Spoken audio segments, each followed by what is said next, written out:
Hi, I'm Kate. I'm Bailey. And this is our Book Boyfriends.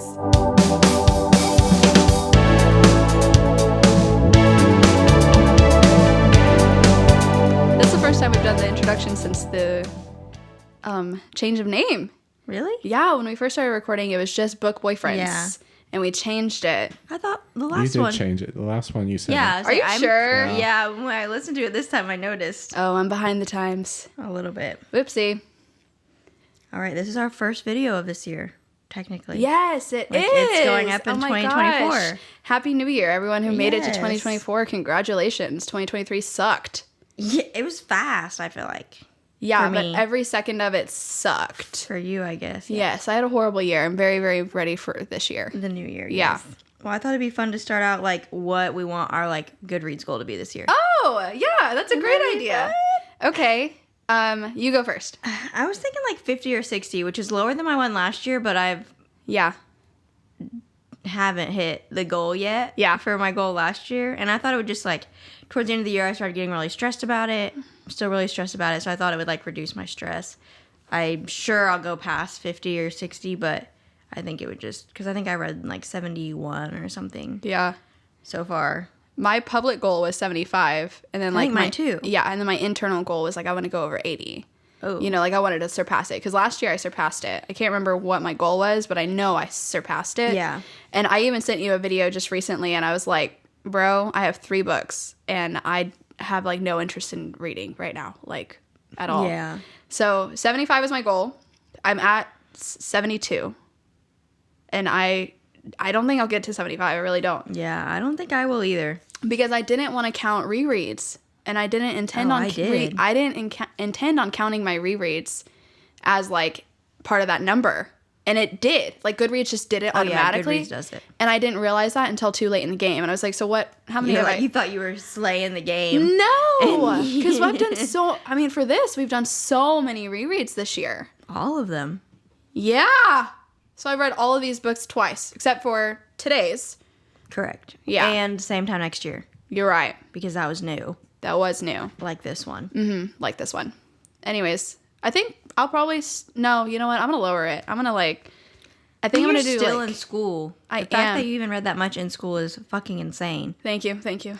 I read the same amount and I'm not in school. Yeah, well, I mean, I needed reading. True. I needed it this year. And you listen a lot because you drive a lot. Yeah, I do drive a lot. I'd say more than 50% of my reads have been audiobooks, which audiobooks count. People who have that controversy, they count. I am imagining it in my own brain through words that someone else is providing me. It counts. It is just what's it called? When you're doing 2 things at once. Multitasking? Thank you. It is like a multitasker's dream. When I'm doing chores, when I would rather be reading, I can do both. Yeah. It is incredible. It's incredible. What? Yeah, someone was like, if you want to count audiobooks, then count podcasts. And I'm like... If I could, I would. If I could, I would. If I could count how many pages I had to read for school towards my end-of-year Goodreads goal, bro, I would have surpassed that in August. Yeah. I was like, what the heck? Yeah. Usually if I read a full-length book, I do count it. Because I read a lot of, actual, anthropology, ethnography books. Yeah. I read a lot of those, and I do count those. But, the articles on articles on articles that I read, no. I wish they could count as page counts, bro, because it's insane how much I read. You read a lot, too, when you were in school. I feel like you were reading a lot. I'm not a reader, which is so weird. I don't learn school stuff by reading very much. Oh, that's But obviously I can read a book and retain a lot of it. Yeah. Science says that reading and listening it's basically the same. It works your brain the same way? Well, I don't know about actual neural pathways, but apparently you retain the same amount of information. There was some study where they had a group listen to a book, read a book, and then I think there was a group that just didn't read any of it, and then they took a test at the end. Like a freaking the AR shit we did as kids. Yeah. They took a test at the end, and there was no significant difference between the 2 groups. Yeah. So it counts. Thank you, Joe. Scientifically, science says it counts. But I mean, I know a lot of people. I have friends who either they're like so like ADHD, they can't sit down and just read a book. Yeah. And so they need to listen because they got to be doing some other shit while they retain. Yeah. And I know people who are the other way around. Like if they're listening while doing the dishes or driving, they just zone out and don't retain anything they say. Yeah. You know what I mean? So, which I mean, I've had that problem where I like fucking just black out. There was, yeah. But I realize it and I go back. But there was one audiobook that I listened to, and I want to buy the book because I think I would actually really enjoy it. But I zoned out for like an entire car ride, like disassociated. My car rides are 2 hours long, Yeah. bro. So when I finally came to, I was like, Let's have what a- is going on? Who are these people? Yeah. So I want to physically read that one. But I counted it towards my reading goal, even though I only retained like half of it. I did. You said The end of year, like, hustle to get that goal in. I know, which I hate it. Like, I hate being stressed, feeling like I need to speed read, feeling like I should read a shorter book. Yeah. Like, Joe the other day was like, read a manga, you'll whip a few out. I'm like, yeah, but... That's genius. Yeah, we have a few, so I'm about to just... That's how I made my goal, was just reading those. Yeah, what was your goal, though? Yeah. Like 10? 15. Okay. Hey. But he that's reads good. some big-ass books. You do read giant books. Well, I actually haven't read that much this year, just because like I've been like I read a lot of papers, so it's Yes. and then like Wish you could count them. yeah, I wish I could count them, and then too like it's just like it's hard to be invested in the type of books that I like Oh, because yeah. it's just a lot of brain power, and I Yeah. don't have High fantasy. Yeah, I don't have the bandwidth to put that in my brain currently. That's Yeah. so fair. I think I'm gonna do 60. Let's do 60. Yeah. I think Solid. I'll go with that, too. Yeah. And then, do you have any, like, specific reading goals, like genres or series or just anything? So I always say this at the beginning of the years. I want to read more nonfiction. So like I have a lot of nonfiction. You do. And I want to read them. Like I look at them and I feel bad because I want to read these things. It's just like I just don't like, if I could read like a Brandon Sanderson or nonfiction, like I'm gonna pick Brandy Sandy. Like I'm gonna pick them, you know. But I do genuinely like 15 minutes a day nonfiction book on my bedside table. Like that's my goal. Go night. Yeah, Read that like- to go to bed, honestly. Read 15 minutes done of a that. nonfiction and just one a month. That's my goal. Just one a month. And I'll That's still still a have lot.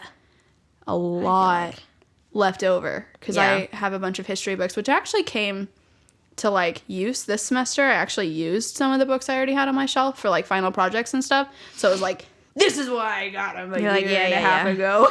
Like, see, it all worked out. Yeah. I used like one chapter in like a 500 book volume and I counted it. I didn't count it in the reading. That's not what I mean. I don't- But like I justified the purchase.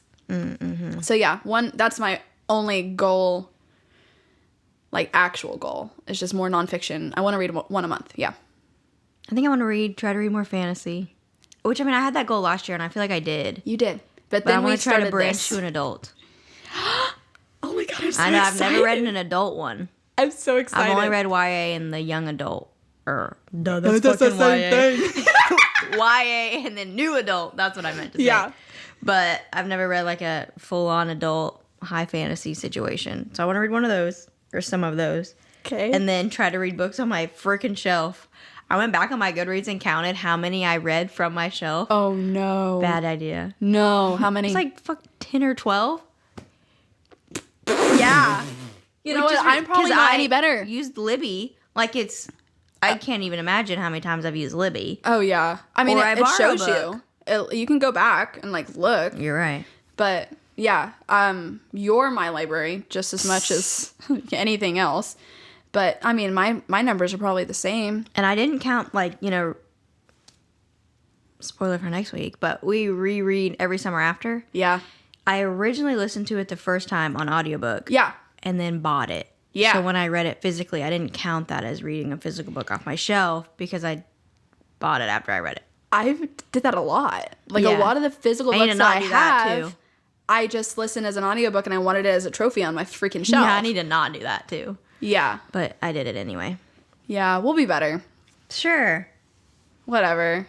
We won't. No. I mean, I feel like the end of this year, I've been really good about not buying like pointless books. But you, on the other hand, Whoa. my friend. Last time you went to Barnes & Noble, you spent over $100. Probably. You did. When I bought Iron Flame. You showed me. That's true. And then we went to the bookstore not long after that. I know. But I only bought one that time. Yeah. Yeah. All right, I guess we should say what we're talking about today. Oh, yeah. Today, guess what? Guess who the author is?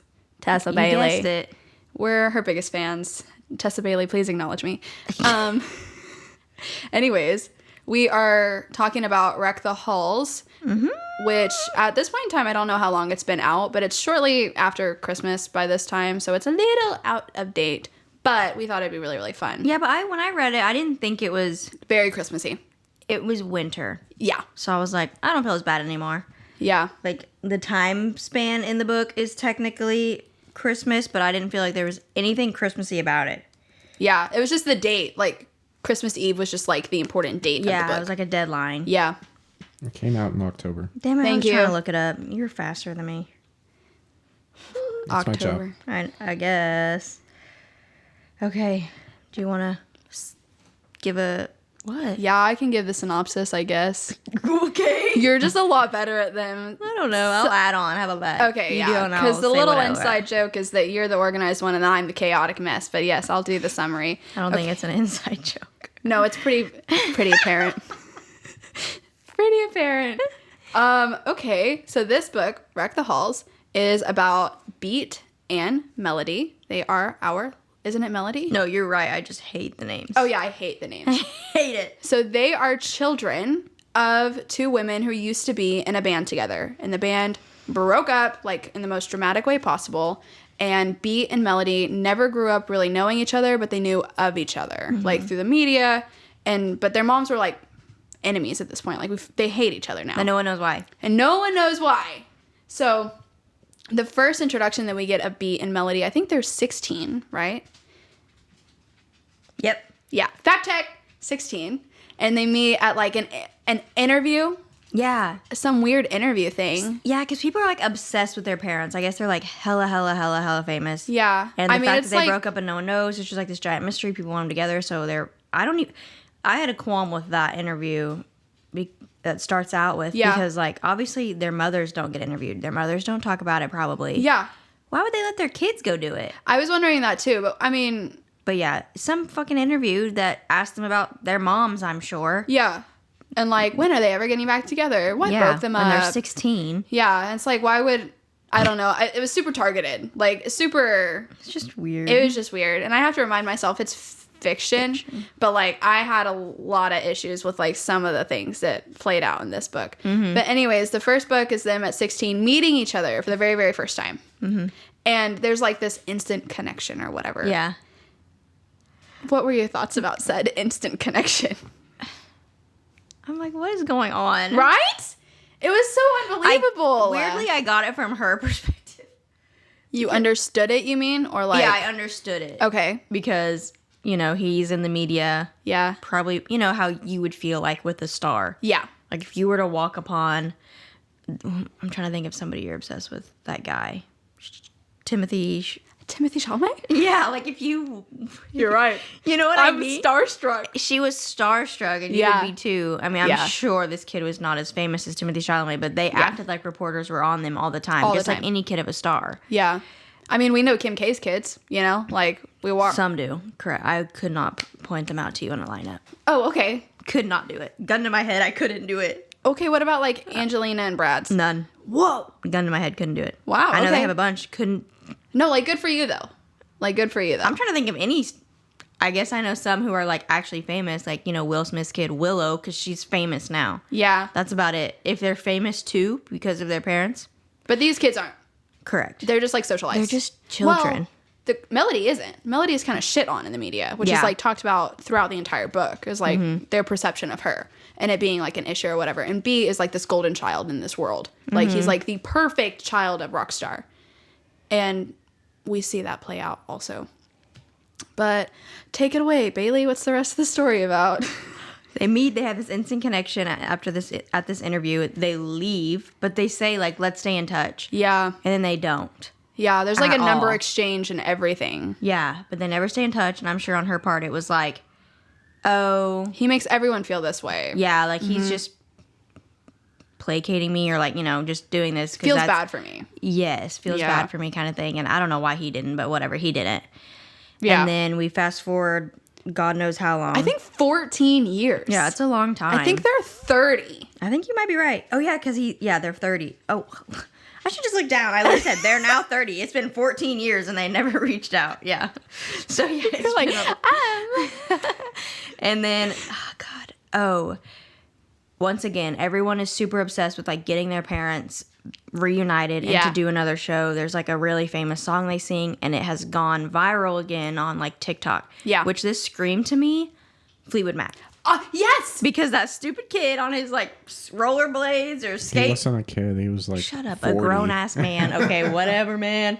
Yeah. He played that song or a Fleetwood Mac song on his TikTok and then everyone was fucking obsessed with Fleetwood Mac again. I mean, so it like reminded me of that. Always been obsessed with Fleetwood Mac. But I'm just saying like in general. Yeah, no, like, they definitely had another back up. rise in popularity. So that's exactly what happened here. Is their songs went back to number one. Yes. People are like, oh my God, we want a reunion. Also, can you imagine a Fleetwood Mac reunion? But anyway. They can't. They can't. I'm aware, but I'm just saying.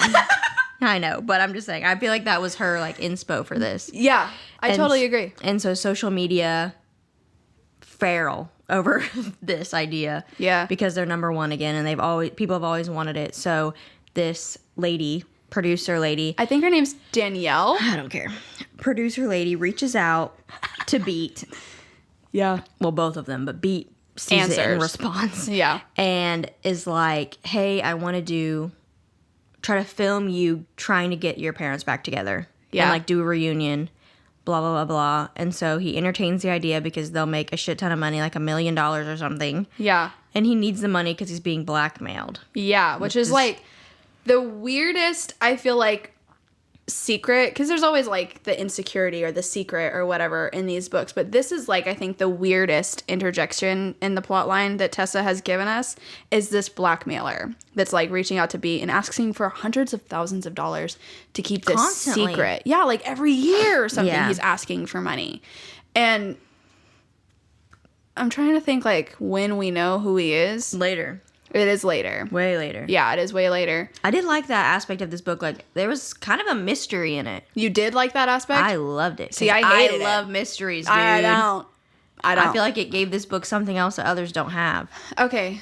I guess in this context, I didn't like it because in another book that we're going to talk about, there was like a mystery aspect and I loved it. I ate it up. Every second of it, I was like putting together clues and shit.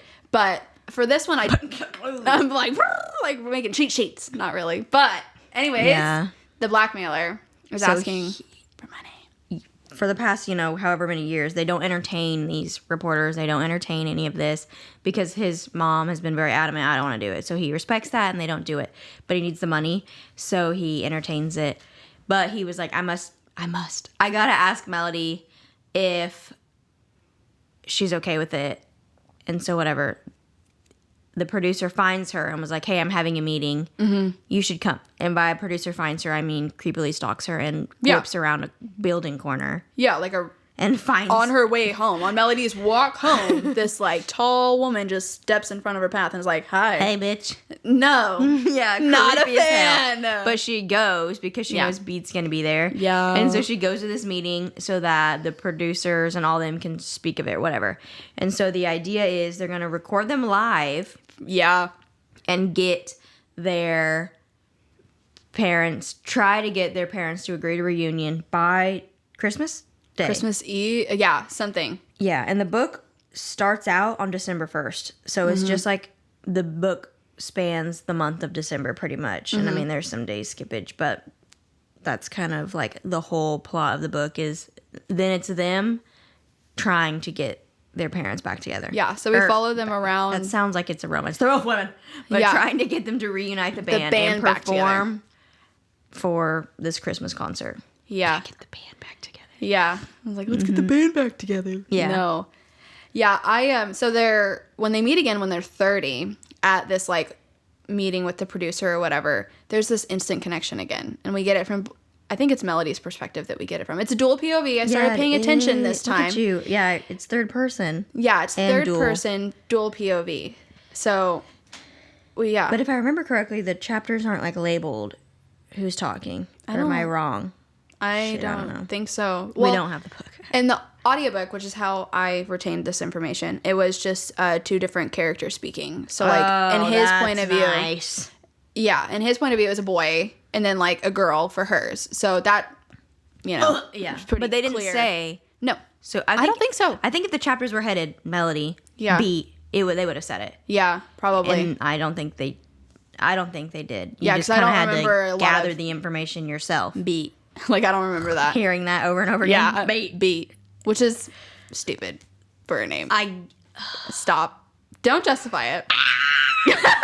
Like, the premise is these women were musical whatever, and they wanted to name their children musical things. But, Joe, can you think of any better musical names for children than Beat for a guy and Melody? Melody makes sense. Normal. But Beat?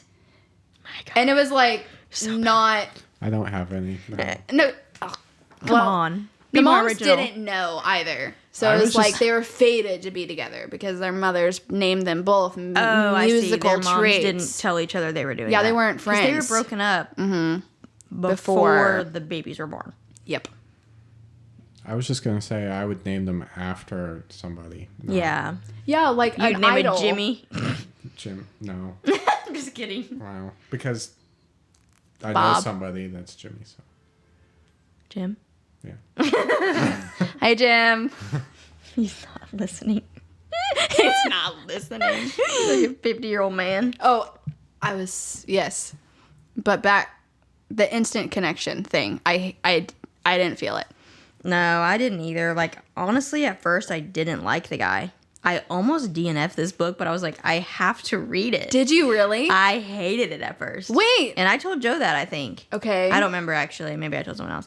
But I hated it. You didn't tell me. 'Cause No, we we haven't discussed. Yeah, I know. It's been crazy. Crazy. It's been crazy. But I took notes this time, guys. You're welcome.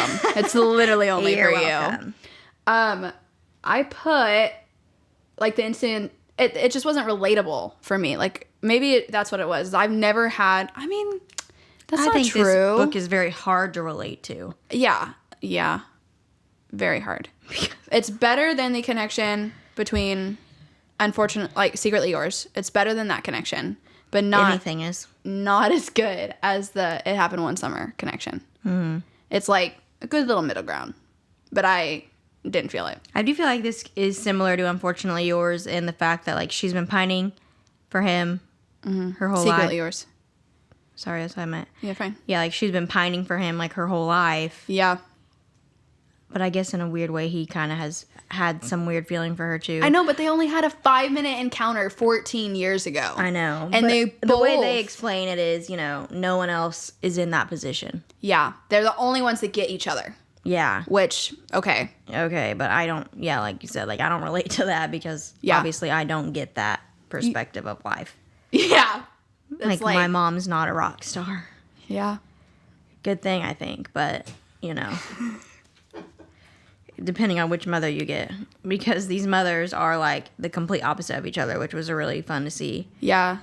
Beat's mom is, like, super poised and does these, like, galas now and, like, fundraisers and raises money and has a Foundation. Mm-hmm. And then poor Melody, her mother now lives at some fucking cult place in the middle of nowhere.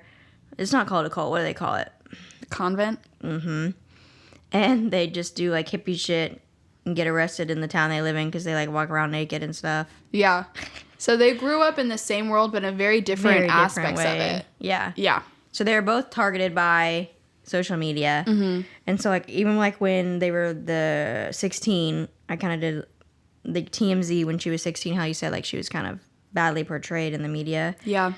And it was, it was third person. So it said Melody Gallard, always a before picture, never an after, Yeah. is what TMZ said about her. Yeah. That's crazy. Like, can you imagine being 16 and TMZ ripping your ass to shreds like that? No. Because 16 is not fun. For No. girls or boys, probably, but, and then just to be picked apart by TMZ, I can't imagine. Yeah. I pictured, like, for her, Melody Gallard, I pictured, like, Princess Diaries, Anne Hathaway. Yes. Yeah. Yes. Because just the way they made her sound, it said, you know, Oh, I literally put Princess Art. Frizzy hair, braces, glasses. Yes. Like, I swear that's how they described her. Yeah. And so, like, that's how I pictured her. Yeah. Is like the before And Anne she Hathaway. had, like, braces, and she did the... I remember it made me laugh. Like, she had rubber bands on her interview, and she, like, coordinated the color to her shirt. I was love like, that. bro. That's so Stop. cute. It was just very 2009, because that's when it was, like, past. Yeah. But, oh, man. But then when they were in 2009, that's when he gave her nickname. You remember? Which I liked. That. Peach. Just Peach. Just Peach? Just Peach. Oh, yeah, that's everything. I think I have that in my notes. Oh, the nickname Peach is everything. It's in all caps. But I did think their first interaction was very, like, teen angsty. It was weird, but it was very... Yeah, and he was so bold. Like, what 16-year-old just hugs someone like that and, like, grabs them by the shoulders and says, like, I get you, or whatever the fuck it was. He was weird. He was weird. In, I guess, a good way, but he said she is more like a peach because she has a tough center. Yeah. Because, like, you know, she's ripped apart. Yeah. And she lives with it, you know, because she said she's, like, delicate or something. I don't remember what Soft, she said. I think she said. Soft, yeah. Yeah. And he said, like, peach soft on the outside, but, like, a hard center. Mm-hmm. And so, like, he gave her that when they were young. And then when they come back together, he, like, always calls her that. Yeah. Like, the first time he called her that when they got back together, I was like, oh, my God. I'm sure she fucking died. Oh, yeah. But, Internal. yeah. Well, they decide after a private meeting within this meeting, they, like, leave. They, like, go downstairs and, like, get coffee or something. They decide. As adults? Yeah. Yeah, when they're adults, sorry. They decide that they are going to do the live stream. And Correct. I can't remember if, like, Melody just got, like, this boast of confidence from, like, meeting Beat again, or what it was, like, from her perspective that inspired her to do this, because it's totally outside of, like, anything that she wants to do. She works pretty much in solitary, like, by herself. She restores old books. So, like, she's by herself a majority of the time. She's only at this, like, bocce game or whatever with her work friends because she feels the need to be social, not because she wants it, you know. She's like, oh, this is like a box I gotta check. Yeah, and she's signing off on literally being followed around by a camera 12 hours a day for multiple days in a row.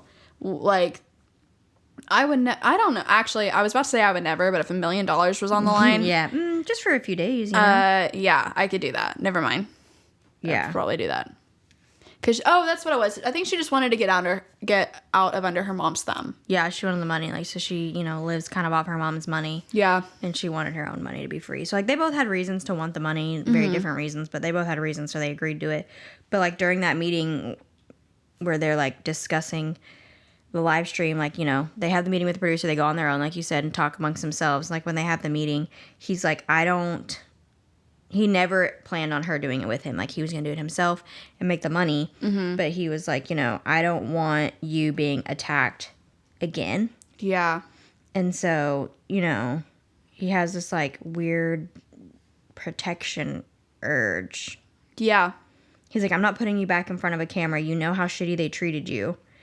Because, like I said, the TMZ ripped her apart. Mm-hmm. And I don't know if he, like, felt responsible for that. But I think he just felt bad because, you know, TMZ looks at women differently than they look at men. Mm-hmm. And so he kind of, even back then when they were young, he stepped out into TMZ and was like, I'm done talking to you guys until you treat her with, like, respect. Yeah, which I did really admire about, I mean, a 16-year-old, like, in the public eye being like, hey, I'm actually done with you because you're a jerk to her and she's in the same position as me. So, like, bye. Fuck you. Yeah, like, that was... Yeah, incredible. At 16, yeah. Yeah. And so I think he's, like, always held on to this weird, like, protection thing for her. Mm-hmm. And so he said that, like, you know, how shitty they treated you. And her response, she goes, I'm mega hot now. It's different. Yeah. I loved it. No, she's funny. Like, this character is actually done pretty well. I literally said, I need this energy. Yeah. I'm mega hot now. It's fine. She's hilarious. But yeah, this producer definitely sees this, like, weird connection between them. And I mean, from the get, I was like, oh, this is going to be taken advantage of. Like, this is something that she's going to poke and prod at, for sure. But she actually ended up kind of becoming an ally for Melody. Became her friend. Yeah, ended up becoming, like, a confidant for her. Yeah. I can't quite remember, like, the first filming encounter. Then. They were technically filming that interview. Oh, without them knowing. And we find that out way later. Yeah. Yeah. But...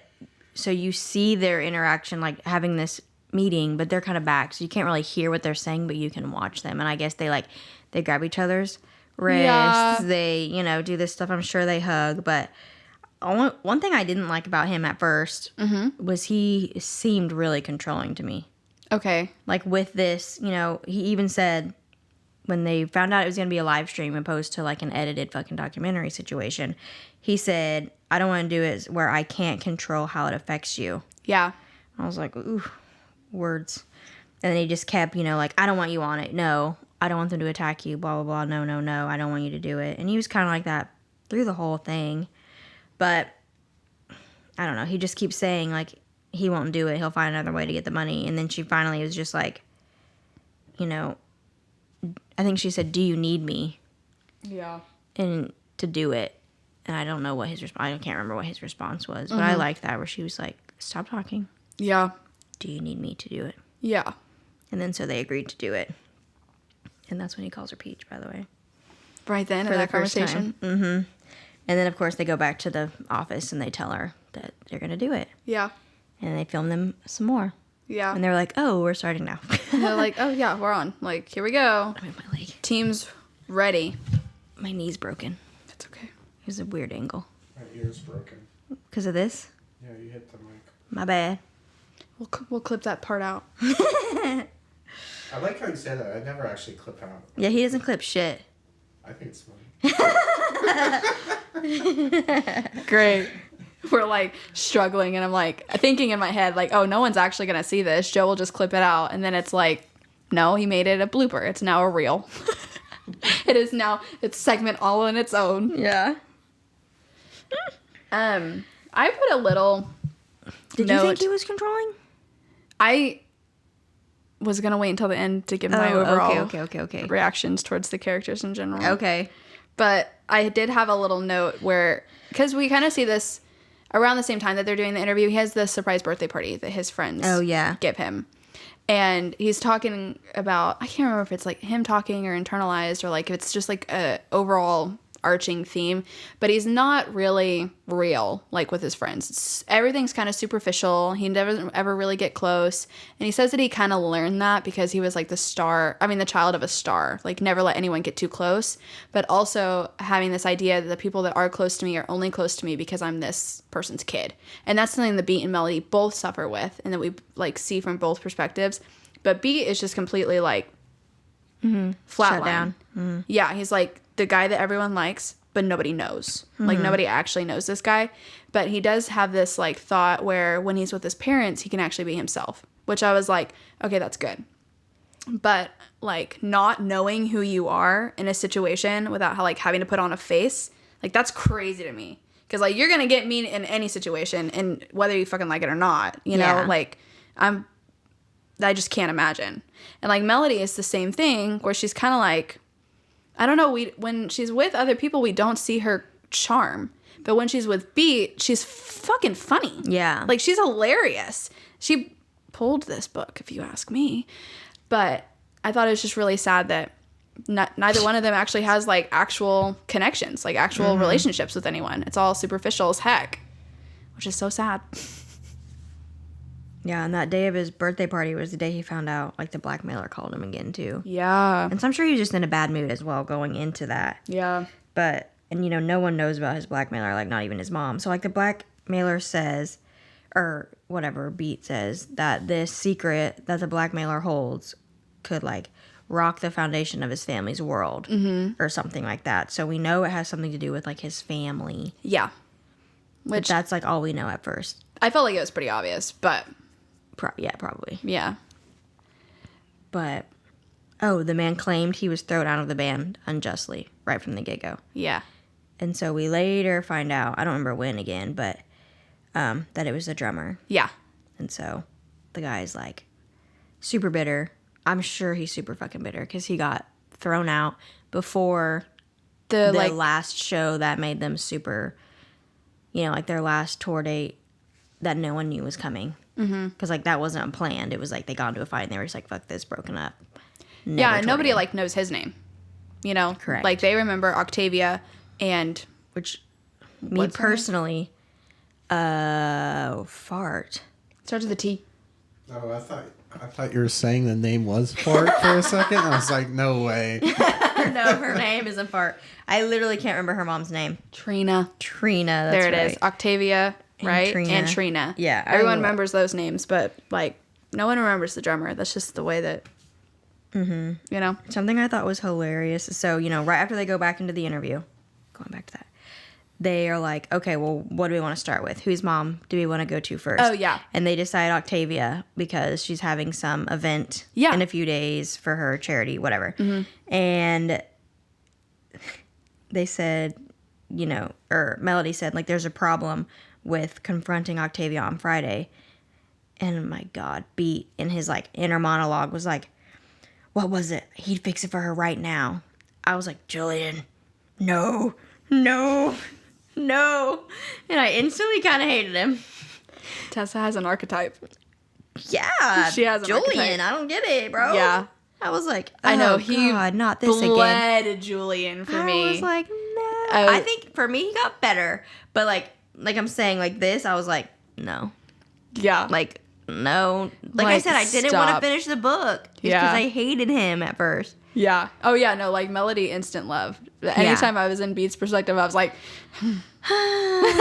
this crazy ass Julian kid again. yeah. Oh, before, it was, I think. Are you going to talk about the gym? Yeah. Yeah. I have notes about the gym, too. I don't remember why they did that, though. Why they went to the gym? Yeah. I think she, like, called him for coffee, and that's just where he was. Yeah. What? Did you put it down in your notes? They were being interviewed for... Oh, it was like the first... It was supposed to be the first interview where they're, like, by themselves. It's, like, their first scheduled, like, thing for this social media thing. And so it's, like, their interviews, and she gets to town early, and so she texts him and was like, hey, what are you doing? No. She thought she was going to be so clever. And was like, hey, where's a good place to get coffee? Yeah. And he's like, oh, I come at the gym. Just come by. Like, they have coffee here. Which, that whole gym interaction, I was like, who the fuck is this guy? He was freaking me out, bro. Can you imagine being that barista? Like, yeah. Yeah, So he runs. So she comes into the gym, which I guess if you have enough money, you can do whatever you want. But oh, yeah, there's like those... oh, shit. Are you a member? What? Nothing. He like runs up to her shirtless and sweaty. And was like, oh no, she's with me, it's fine, she can come in. And they were just like, oh yeah, it's fine. Sounds good, Pete. Yeah, no gym would do that to my knowledge. Maybe, but like I said, maybe if you're rich and like go there a lot. I ain't never been to like I went to Lifetime one time. That's the big fancy gym in town, isn't it? Lifetime. It's a chain gym. I don't know. There's like it looks like a hotel. The only ones. A hotel. It's huge. The only gym like that I can think of is like Planet Fitness. I don't know. Well, it wasn't that. No, I mean Lifetime's got like a whole like juice bar and like cafe. Oh, I've never been to a gym like that. Oh yeah, no, they exist and they're crazy. Crazy. So I can kind of see it, but yeah. What are your notes on the gym? I just felt like he was so over the top and like kind of cringy. Yeah, no, I mean, he definitely knows he's cute and he definitely uses it to his advantage. And like the barista. I don't know if he like realizes it. Like he thinks he's just being normal. He thinks he's being normal. And Melody, I think, thinks that he's being normal too. And she says something and she's like, you just made her go through a second puberty. Like, do you not see the like, puddle that she's barista. You just killed her. You just he's killed like, her. what do you mean? Yeah, he's like, oh, what do you And she's like, do you not realize like what Insert you do hair and like flake. make people feel? And yeah. I don't know. Well, he says, not every encounter I have stays with me for my entire I life. wrote that down. Yeah, not every encounter stays with me for years to come like ours. I'm sure she was like the barista at that moment. But yeah, I just hated the gym scene. I mean, I really kind of wanted there to be something cute because it was like a setting where we wouldn't normally see our love interests, but it was cringe. So cringy. Yeah. I put in all caps very shortly after the gym scene, he buckled her in, which I thought was cute. He like which you probably think is weird. Actually. Is it really? That was after the. Well, then where? Wait, no, I think it was right before, like on their way to the charity event. Yeah. But they did their interviews, and I thought it was funny because they were like joking around, like because they were like, "Why did your parents break up?" you know, and they're like, oh, like, and then you kind of find out there was like a love triangle speculated. Yeah, so there's like a love triangle, and they're like, oh, I think it was like this guy joking around. Oh yeah, they like totally fucking with him, yeah. Yeah, and they're able to feed off of each other pretty seamlessly. Yeah. Mm-hmm. Yeah. Which I like their like them partnership. Yeah. Yeah. But I don't know. Oh, we did find out that Trina, which is Melody's mom, writes all the lyrics. Yeah. Plays the bass. And does like backing vocals. But Octavia was the lead singer, so like the face of it. Yeah. And so I feel like that comes back a little bit later is because Trina says way later, it was like, you know, the fans loved her, not me. Because she was the face of the band. Which I feel like that is somewhat common in bands. I mean, like with Fleetwood Mac, like I remember, like when I think of them, I think of her, you know? Yeah. So like. Same with like Paramore. Yeah. Joe's shaking his head because you play guitar, but we're lay people. We are normal people. I think of Lindsey Buckingham. That's who okay, but that's fine. What about Paramore? Taylor York. That's who I think of. He plays the fucking guitar. Well, I'll take that back. I think about Haley Williams. Yeah, so. But that's because you're in love with her. Yeah, you love I Haley. have a like, huge crush that's on his her, hall so. pass, so.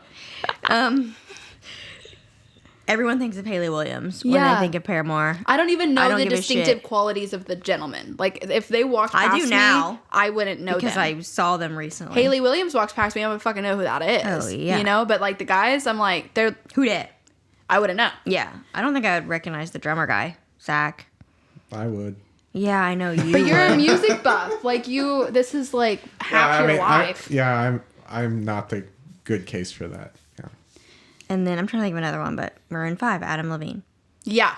Like I couldn't name anybody else. Yeah, exactly. Yeah. So got one, but I think that's very common with all bands. So it was interesting to see like someone who isn't the head of the band, like how they feel being a part of. Like they get the same money probably, Oh, yeah. but the band just thinks of the singer. And It kind of depends. But, Okay, well, fuck off. Okay. Just kidding. I mean, it is like a big thing in dance. Like usually there is like one person that is the writer. Yeah. And the other band members are kind of there. Like they like help out and stuff, but sometimes it is just one person that does everything. And down the line that gets weird when you're making a lot of money because it's like I make all the songs. Yeah, like you guys are famous for my words type thing. So I mean it can get weird, but that's why we have lawyers and contracts. Yeah. They think about it. I'm sure they do eventually, but they like learn during this as well that the love triangle, like that third person, is the reason the band broke up. Mm-hmm. And because he says this in like his inner monologue that's his blackmailer. Mm-hmm. So he knows the real answer. And he also states here that that's his real father. Not the guy who raised him, but like that's his biological father. So yeah, so there's like it's like part of the secret. Like that's like a big old slap to the face. Yeah. So you're like, oh, like for me, like I said, I felt like it was pretty obvious. yeah, Like a guy is blackmailing you because he has info on your family. It's probably because he's your daddy. He's your daddy.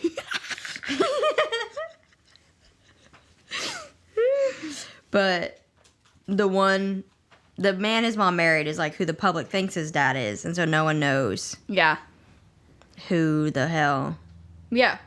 this guy is, or like they don't know that that's not his real dad or whatever. Mm-hmm. And then Melanie's dad is like a freaking roadie that her mom hooked up with, Yeah. which I thought was kind of funny. The one like when they were asking Melanie about Trina, and because they asked him if he was like proud of his mom. Yeah. And he said, yeah, or whatever. And then they asked her if she was proud of hers. And she kind of like, I don't remember what she said exactly, but he was able to like. With so much conviction, he was like, yeah, like she is this, this, and this. Like, no, And she like hesitated answering, and he was able to like change the subject for her. Yeah. That was the only time, well, one of the only times, like his protectiveness, I was like, okay. Actually was a benefit. Yeah. Mm-hmm. And not annoying as fuck. Yeah. So then they get maked over for this event. Yeah. And to go to whatever. He does say at one point, like before they're about to leave for this event, he tells her he likes being single. And so I'm sure that like destroyed her soul a little bit. Yeah. But I'm sure that's because, well, we know why it is. But she probably thought it was because he doesn't like, I don't know, actually. At first, I thought it was because he doesn't like people close to him, like you said. Yeah. But we find out later it's for other reasons, Yeah. which we don't have to get into now. But this is when he buckles her into the car Yeah. to go to the gala. whatever thing it is. But how'd Yeah. you feel about his mom? I mean, she's the kind of woman that I want to be. Oh, yeah? I mean, yeah, she walks around. I mean, like, even in just, like, the depictions that we get of her in the book, she just walks around with this grace and this poise, and everyone, like, looks, and she draws attention to herself, not because of who she is, but of, like, the space she takes up, which I think is admirable in a woman. Like, because we don't, I mean, sorry, like, this is something that we need more of, is, like, women who take up space and are known for, like, good things. Mm-hmm. And She does good things with her money. She does a lot of good things with her money, which I think is great. She's like, yeah. I was about to say something about Taylor Swift being great, and I decided to hold up. You know what's hilarious? I was about to bring up Taylor Swift. We are true Swifties. But in a different way. So when they were getting out of the car to go to this fundraiser thing or whatever, I remember, I wrote it. Where is it at? Oh, when they leave the car, he went to help Melody out of the car. And then one of the guards did it. And he said his stomach shrunk on itself. And it reminded me of Taylor and Travis when Travis, like, moved the guard away and, like, got Taylor out of the car. Yeah. So it's really funny you were about to bring her up. I was about to bring her up because Taylor is a woman that she has a lot of money and she could keep it all to herself, and she doesn't. She's just great with it. You know, like, she's just a great person in general, I think. Love her. You know? Like she's dead. She's great. But anyways, yeah, no, I liked her, and I liked her presence and how she doesn't really take any shit, even from her own son. She's like, oh yeah, she's fucking hilarious. Yeah. Octavia comes in on a throne, carried by 4 men dressed as a swan. Love it. That's how she entered the chat. Yeah, it's her shit cracked me up. At first I was like, wait, what? Yeah.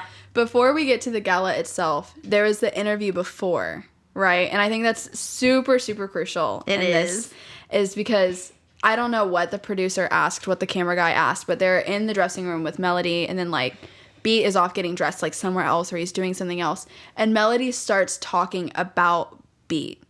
And it's just like, it's like stars in her eyes. It's glazed over, you know, like, she's just, like, rambling on. And as it's happening in the book, I'm like, oh no, like, this is going to come back. Like, this is going to be used as arsenal, and Beat's gonna see it, and he's either gonna react really fucking well to it or really, really bad to it. Yeah, that's what I thought. Immediately. So, you know, it's live. So they're recording her interview live, so it immediately goes out to the internet. Yeah. His best friend Vance sends like, it to him, bro, while they're in the car on the way to this event. Yeah. I don't remember what he says. He's something he about said someone has it bad. Yeah. Crazy. But in his head, he said, "Oh, we both have a crush." Mm-hmm. Or in Beat's head, but he has a qualm with getting in a relationship or whatever. But then he shuts down. Yeah.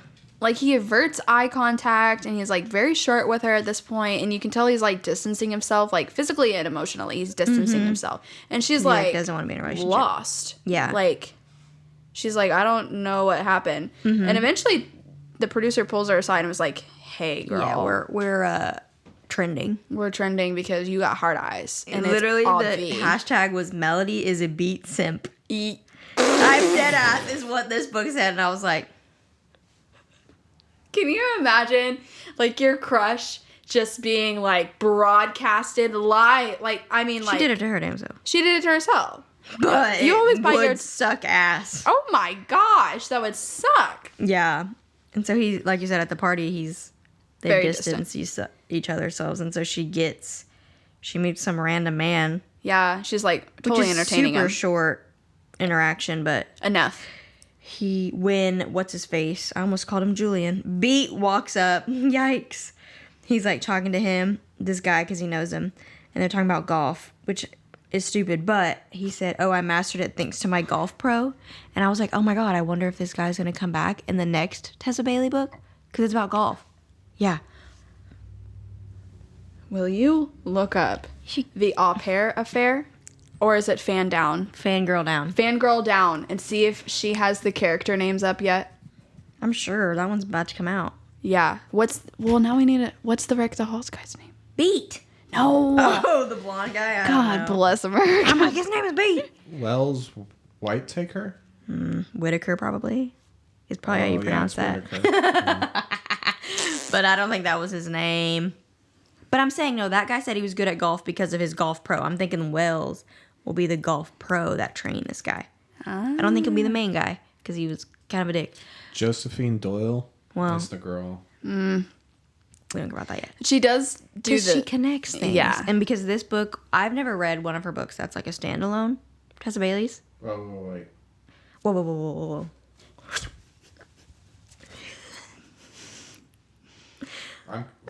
I think this is written wrong because it's Josephine Doyle is a girl's name, right? Correct. Yeah. Well, it says he.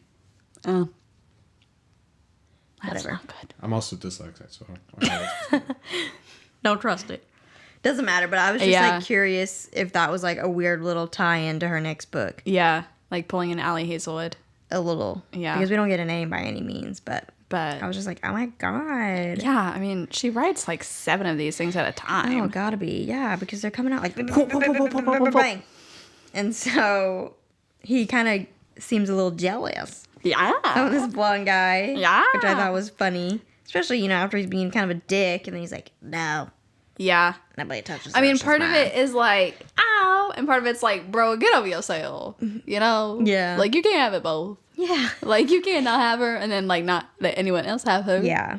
But they go to the dance floor to talk about what he sees. And they, like, turn their mics off. They do that a couple times. Like, they're smart about if they want to have a private conversation on these, like, live social media things, they just, like, ding, turn it off. Yeah. But, like, he confronts the crush on the dance floor, and he says her crush is a beautiful thing, but he keeps his sex and romantic life separate from everything else. And so when he first said that, I was like, so you just, like, hire prostitutes constantly? Definitely. Which kind of turned out to be kind of what it was. But in a different way. But Yeah.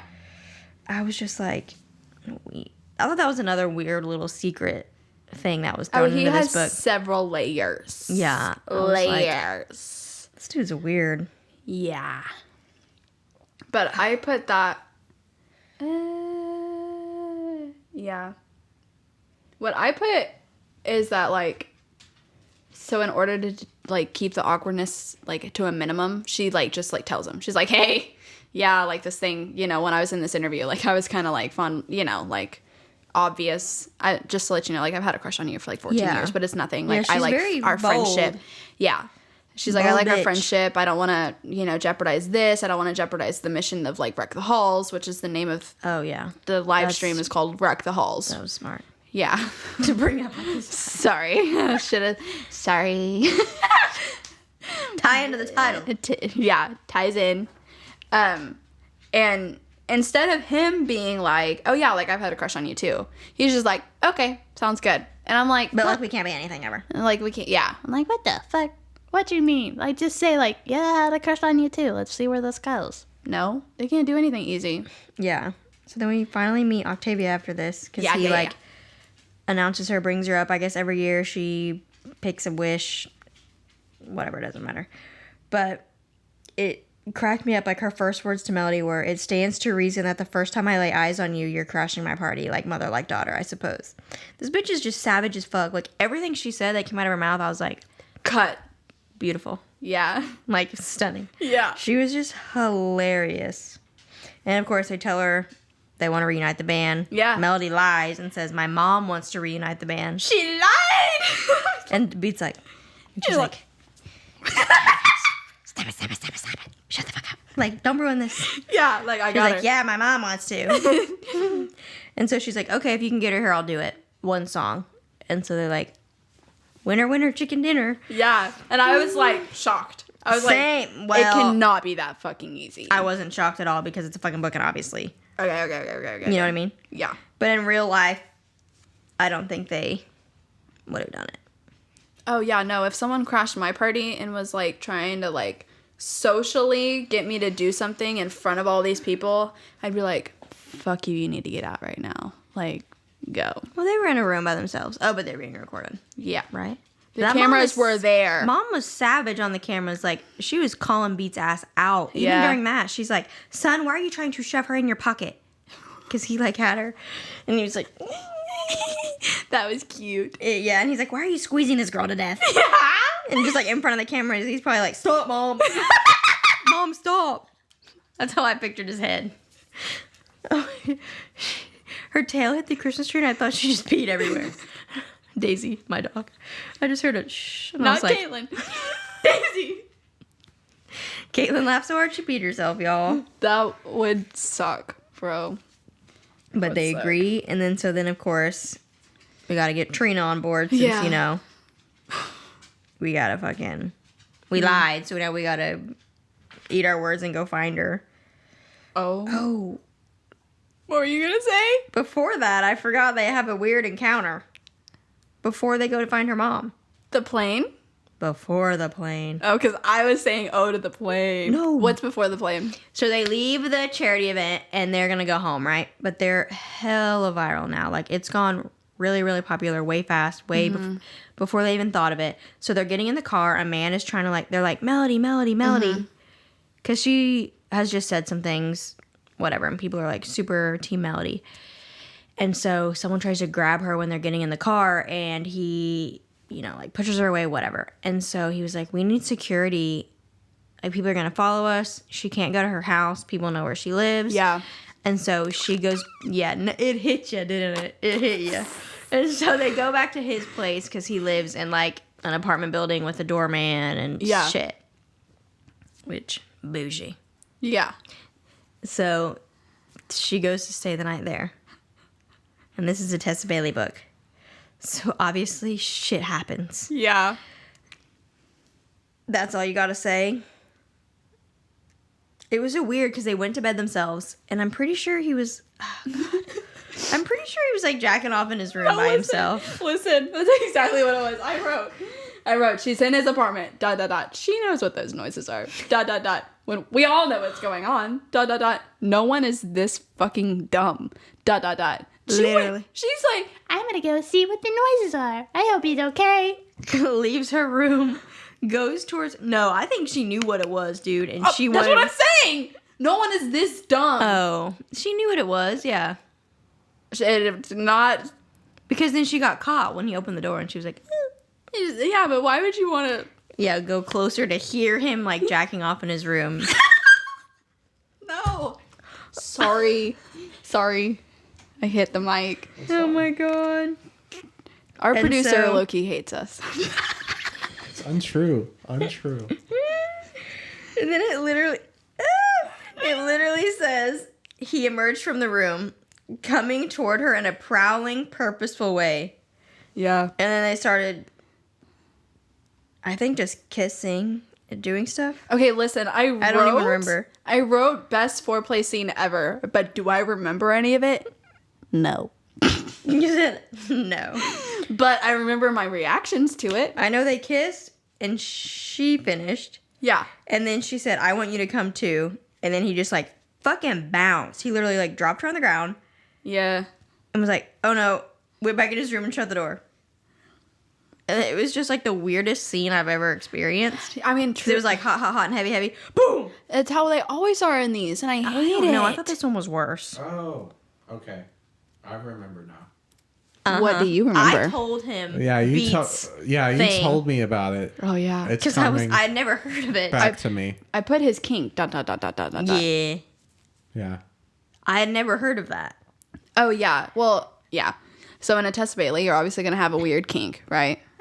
I don't know. Dirty knees. That's all I can think of. Dirty knees. We talk about that too much. I love we it. We brought it up in a few other ones. So It's that's hilarious. Great. But his is... Edging? Yeah. I had never heard of it. Really? I know. I was like... I don't know in fuck what is context I have heard of it before, but I have heard of it. Mm-hmm. What the hell were those eyebrows? But I was just which I don't think we hear. Oh, we hear the name of it Later. in the plane. Yeah. He tells her. So this scene happens. He drops her and bounces, and she just goes into her room, and she's like, "Oh shit!" He just rejected me. Yeah. I thought it was written really good because it made me feel like I was Melody. Mm-hmm. Because it was oh my god, it's happening, and then just shocked and awed when it just got ripped away. Like whiplash. He just, literally, I felt whiplash. The scene. I think I read it twice because I was like, what the fuck just happened? Like, what did I miss? What? Yeah. We were into it, and then we just were not. Just fucking done. I'm sure he wouldn't finish the job on his own in his room again. But I was just like, what is going on? Yeah. And so the next morning, they don't really talk. They have to get ready because they're getting on a plane to go see her mom. Don't remember where they're going, but whatever. They go see Trina. And on the plane ride over is when it gets discussed. But before they get on the plane, I put this quote. It says, his palms recalled the shape now, talking about her hips, and then flexing at his sides. Darcy! Exactly. I love a Darcy reference. The Mr. Darcy hand flex, and I knew you would love that. I do love a Mr. Darcy hand flex. I now think not just of Darcy, but of... Don't say it. You know him. Conrad? Yes, Conrad. He does it too. He does so the does this hand flex bitch. thing. I don't care. But yeah, I saw that and I was like, oh my god, Caitlin's gonna shit her I pants. was like, ah! Yeah, I'm a big fan of the hand flex. But then, yeah. You and Mr. Darcy, even after watching it, I'm just like... Stop. Okay, I forced Bailey. Side tangent. I am obsessed with Pride and Prejudice, the one with Keira Knightley. Very specifically that one. Not the BBC one that gets called out in Barbie, okay? Not that one. But the one with Keira Knightley in it. Bailey had never seen it before, so when she came to my house a few weeks ago, I forced her to watch this movie. And the whole time I'm like... Literally. And she's like... No, you were staring at me the whole time, actually. Waiting for my reactions, which were nil. Nothing. She gave me nothing. Nothing. I'm just watching it. I love it. The hand flex happened, and I think I literally started kicking my feet. I've seen this movie over 100 times. That's not an exaggeration. I love it. I could cry. Yeah. And Bailey's giving me nothing. Yeah, I just was like, okay. Okay. This is what the hype is about. All right. Slow burn. Yeah. Definition of I'm slow burn. not a slow burn bitch. I'm a... To the point. Yeah. Let's get her done. God. Like, hurry up. I don't know what we're waiting on, you know? Anyway, he confides in her on the plane in a weird way. Like, she's going to the bathroom. She hits turbulence. Like, literally, like, fucking falls onto his lap. Falls into his lap. Coincidentally. And then she just fucking saves her. She's... And then they do a lot of things. Well, they talk. Yeah, And he tells her about his kink. Which was the edging or whatever. Yeah. And she's like, okay, like, that's fine. Like, we'll give it a go. And she's like, you should have just told me. Yeah, she's quite literally said, well, now that I know it's coming, well, I guess not coming. Yeah, literally. She said, or not. I was like, this bitch. I was like, no way, she just said Their that. mics were off, by the way. None of it was being recorded. Well, yeah. But he told her he goes to places where he pays people. Because I guess he's done it with girlfriends in the past, and he, like, says that's what he wants. And they're, like, super weirded out by it, and they never see him again. Yeah. And so, Joe made a weird face. I think that's a weird thing to be, like... An ick about? Of all kinks, that's, like... Okay. Yeah. Great. It's just longer. No mess is what I'm thinking. Yeah. But he has had multiple women, like, you know, they'll have sex with him and they'll be like, okay, whatever. And they just never talk to him again. So he keeps it separate now. So he goes to places, he said, where they're, like, discreet. Especially because he's famous. Yeah. I don't know. So he said, I haven't gone to one of those places since I saw you again. I haven't wanted to. And it reminded me of Fox. Yeah. You rolled your fucking eyes, but that's exactly what Fox said. And you about shit your pants when Fox said it. Tell me I'm wrong. Interesting. Interesting. It's interesting when a Julian says it versus a Fox. Because it's the same exact thing. Listen. I'm just saying. It is. It's interesting to see, like, a Julian and Fox amalgamation. Yeah. Because I really feel like that's what this is. Yeah. Don't. It is. He's like a sunshiny, everyone loves him. That's giving Fox. Yeah. The way he was at the barista is giving Fox. His weird ass controlling. True. Weird ways is giving Julian. It is. Beats. It's like Julian and Fox had a baby. Beat. Which is kind of, never mind, weird giving his king to me. But whatever, they do weird things on this plane with people on the fucking plane. It's a private plane, y'all. Let me specify it's not a commercial That is plane. important. It's It is a very private important. flight. There's like 4 of them on it, okay? I literally, yeah. What are your notes on the plane scene? I don't know. That, Giving Fox. You put Giving Fox? I said it's Giving Fox because Wow. he said I haven't been to one of those I places. guess- You didn't catch that? I remember that line, but I don't remember thinking of Fox in that moment. But now that I say it, do you? Yeah. Because that's Fox. exactly what he said. Yeah. But she just said she's down, now she knows what happened last night. Like, she's chill with it.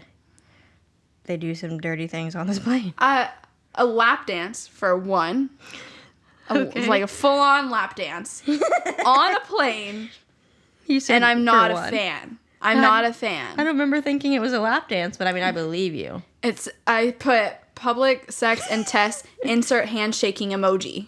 Wait, what? Public sex and Tessa. Oh yeah. Oh, I got it. She's weird. She's, Every one of them. yeah. And Have this sex is, in a public place. like, at any point in time, someone Which would I be guess like, is its own thing. oh. Literally. He, like, put the coat over them. I'm like, what the hell? Even more obvious, What bro. the hell is a jacket gonna do? Nothing. Nothing. But whatever, they dirty talk and lap dance it up on this plane, and then they just go about their business. Yeah. They go and find Trina. They sure do. They roll up. Roll up. Okay, and they're doing this like weird ceremony. Yeah. I dare say. With drums, right? Yeah, they had some There's like a drum drums. circle. There it is. Yeah. Ceremony. They're doing a drum circle, and like then immediately you hear sirens, Yeah. and there she's like, "Oh, my mom's near." Like she's like, she's here. Oh, completely. Yeah, I can feel her. But they go to her mom. Oh, they go like near, like they're not like, she hasn't seen them yet, but the cops roll up and they're like, hey, you guys have to stop. This isn't your land. Yeah. This is someone else's land. And it says these Santa Claus roll up. So like it's these men who I'm assuming they're either dressed as Santa Claus for some Christmas themed thing, Yeah. or they're just fat and have a beard. I couldn't tell. It was very, like, what's the word? Ambiguous? Mhm. That word. It was Yeah. very ambiguous. I know. So I pictured men dressed as Santa Claus. I did too. Like, red Santas. Like, Multiple of them, running which is around. the only Christmas thing that happened in this honestly. book. Yeah. Dead ass. These Santa Clauses were like, this is my land, you need to get off. And then she wouldn't, whatever. So then a freaking Santa Claus brawl ensued. And so these Santa men just started fighting Trina's horde. It was so chaotic. And then so Melody runs to like protect her mother. And Beat's like, what the fuck? Like, where's she going? And this Santa Claus man takes a sharp stick, goes to hit Trina. Like a weird- Melody gets in the way and about spikes her head. Yeah. But Beat runs in and grabs a stick, like, right before Joe's dying. And they, like, grab it right before she gets impaled. I'm pale. True, Olaf. So, whatever. Cops break it up. People are arrested. Trina and Melody are arrested. Because I think... Did Melody hit the Santa? I think she threw a punch. I think she did. And I think Trina threw a drum at one of the Santas. Like, this in a movie would be the best scene. No. Yeah. This scene is the best scene of the entire book. I disagree, but it was a good one. My favorite one's later. Okay. But this one was fucking hilarious. It was hilarious. Because I'm like, what? So I'm sure this is like Melody's childhood was just this fucking chaos all the time. Yeah. If we literally stumble upon Trina, she doesn't even know Melody's there and like this is what happened. Oh, yeah, and she has, like, no connection to the outside world. Like, she has no idea about the live stream. She has no idea about Octavia, like, the encounter with her. She has no idea that That's any of true. this is She going on. doesn't know any of it's being filmed. She doesn't Yeah. have like social media. She lives at like a house with no internet probably. Yeah. With 800 people, it felt like. It felt like. But they get arrested. So Yeah. Melody and Trina are in jail, Yeah. being recorded. All of that Santa Claus brawl was recorded, which is hilarious. Her being arrested is recorded. Beat obviously goes full apeshit bananas. Full. Like, he literally just reminded me of a fucking caveman the whole time. Like, that's my woman, blah, blah, blah, blah, blah, blah. And I'm like, that's like how I pictured him. And I was like, ugh.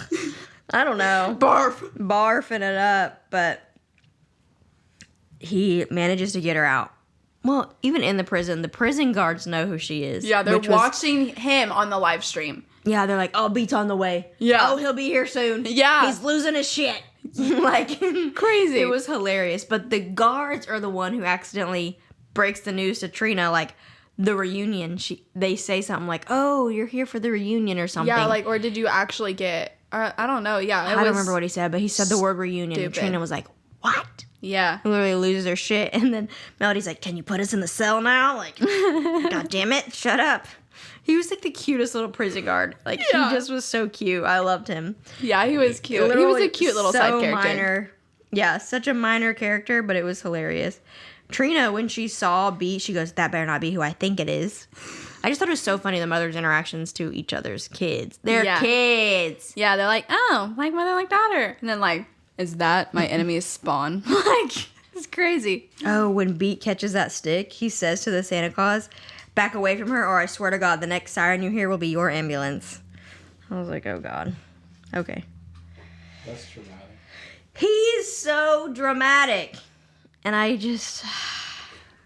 She's a grown-ass woman. If I happened upon this scene, like just driving down the... I would stop and just watch. You would have to. Yeah. Be like, Santa. The kids, you're like, shield your eyes, kids, shield your eyes. Don't look at them. And they'd be like, Mama, Santa. There's 4 of them. That would be confusing enough. Each country has a different Santa. Like, what do you say? You know? Like, God dang. Which, yeah, it was hilarious. But in the jail cell, Trina says to Melody, if you tell me you're dating Octavia's son, I'm going to wish I'd actually been attacked with a stick by that rabid Santa Claus. So, like, Trina killed me, too. Like, what she said was hilarious. Yeah, her and Octavia are fucking hilarious to me. they really are. They just don't give a fuck. Yeah. That's At what it all. is that they're quick with it and they don't care. Yeah. They're very witty. It's so funny. Yeah. But, you know, she talks to her about... Well, I don't think she does bring up the reunion really here. Maybe a little. I think it's more of like a heart-to-heart type thing. Yeah. Where I think Melody finally does get some stuff off her chest, but I don't think it's received well. Well, that's at the house. Is it? Yeah. I mean, I don't really remember the jail scene. This is when she tells Trina, like, what's been going on, that she's been trying to get them back together. She talks to Octavia. And then Trina says she doesn't want to do it because she said the fans hate her and love Octavia and that they abandoned her. Oh. And so she feels abandoned by the fans. So she doesn't feel the need to, like, give them. What they want. Yeah. Yeah. And then she said Octavia is the one who wanted to break up in the first place. And then she confirms the love triangle thing. Which obviously Beat knows, but Melody didn't know. Yeah. And so now she knows. And then Beat comes in and was like, let her out. Whatever. I swear if there's a bruise on her, I'm killing somebody. Like, it's I know. just so She's like, crazy he's like worried stuff. about Melody. And then Trina's like, can someone get me out of here? Like, I'm here Like, too. hello. I'm also in this jail cell. It's funny. Then they go back to Trina's house and they go to stay the night. Stay the night. Stay the Stay the night. And guess what? One bed. The one bed trope. I was like, Tessa Bailey, you did not do that. Yeah. There's only one room left in her big ass house. Up in the attic. And so then she confronts her again before, because they're like doing music and drinking. Yeah. Whatever. And her and her mom get in a really big argument. And she ends up playing the guitar. Just like...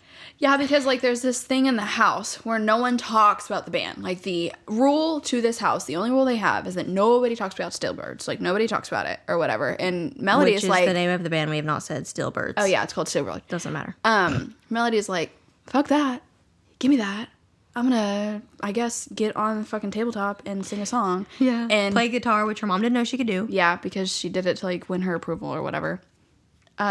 And Beat just jumps on alongside with her, and they just scream out this song that's gone viral that started this whole uproar or whatever. Mm-hmm. And I felt nothing. Really? Really. And I'm the cheese ball. Yeah. Like, usually I'm the one yelling at you about, like, fits of passion. No, I hated it.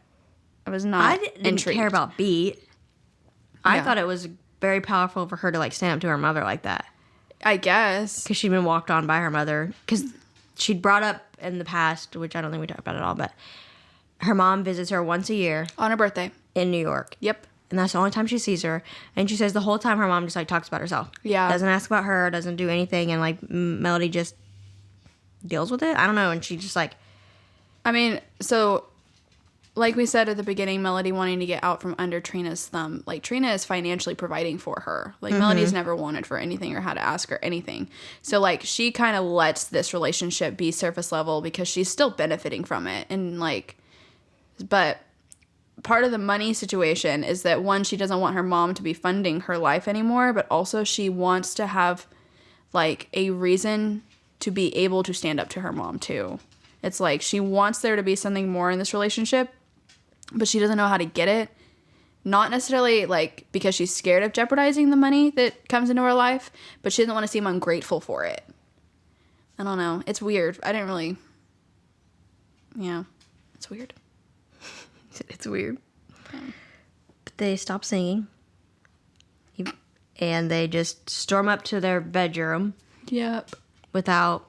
Mics, without cameras. Yeah. Oh, yeah. The Yeah. camera catches all this once again, them singing the song and them storming up to their one bedroom and shutting the door by themselves. And then what ensues, Caitlin? You know what ensues. We all know. Fits of passion ensue. Yes, so They went to bed. correct. They played Uno, to be specific, Yeah. is what they tell people later, is that they played Uno. Yeah. So dumb. But yeah, obviously they have intercourse Yeah. Hot and steamy. the way he likes it. Yeah. The way he likes it. Which, you know, whatever. So he pulls out and finishes like, on the bed. Which, first of all, Ew. a mess. Pissed. I'd be like, A mess. a mess. Like, can you go 6 inches over to the right, please? Like, Bro. Yeah, I was like, okay, now they have to sleep on that bed, but whatever. And then she, like, instantly, which I don't remember if it was in that moment or, like, the next morning. They she kind of talks about feeling lonely. yeah, I can't remember if it was next morning, but she said that. Yeah, she said she felt really lonely. Yeah. And she didn't really like it, so she now pulls away from Beat the next morning. And so he's Yeah. super confused, like, we had great sex. Like, what the heck? I know, but this is exactly like, this is annoying to me because this is exactly what he's been worried about and why he hasn't had intercourse with her. And so when they do it, she's just like confirming his worries, which I hated. Like, just talk to the man. Yeah. Like, just be like, oh, shit. Like, we tried. You know, it was She great. said that. But did she? We tried it, but I felt... Can't do that. Yeah. She's like, I just felt really lonely. She said it had been more like mating Oh, yeah. than sex. But she told him that how he wants to have sex is like, you know, fine. And like, you know, if that's what he wants, that's totally fine. But what happened last night made her feel lonely and she needs all or nothing is what she told him. So I think she did tell him that. Oh, okay. And so, like, he knows everything he needs to know. But I don't know. I was like, he told you beforehand what you were getting into, and then you're still upset about it. But I don't know. I'm I don't know. she I mean, I thought guess, she'd be like- fine with it. I mean, yeah, if you're never in that situation and you don't know till you know, and then you're like, oh, yeah, no, fuck that. Like, I can't. Yeah. Then, like, good. It literally sounded like she just shot herself. What? Did you not hear that? Okay, maybe it's just me. I thought I heard something, but I didn't know what it was. I thought she just pooped. Like, No. What? it sounded like. No. So anyway, they go home now. Yeah. They go back to New York. I still don't remember where Trina lives. They go back to Yeah. New York, and then she says to him, like, I can take care of myself. Stop worrying about me. And he says, on the cameras, do you think I can just turn this off? Carve you out of my chest. I can't. I was like, damn. These people give no fucks about what the internet sees. Yeah, I know. All of them. Yeah. Which I thought was unrealistic. But I don't know. I mean, if your whole life you're almost followed by a camera, then, Yeah, I like. guess. I was just like, damn. Yeah. He really said that, did he? He, like, bore his soul. Said, here it He is. bore his soul. Yeah. And then he says, you'll never leave my system. You're I must have typed that wrong, but he said, like, you're half of it. or something. I don't know. But they plan to meet up in 2 days, but she wants a break. She wants to be alone with him. She wants to go home. Yeah. Be by herself. And they have, like, their security, whatever. Mm-hmm. And then, I can't even remember if they meet back up in 2 days. But he's with his mom during those 2 days break. And we see his mother just being fucking hilarious. And just calling his ass out on the cameras about his feelings. And then she literally says, "Are you in love with her?" And he says, "Yes." Literally on the cameras.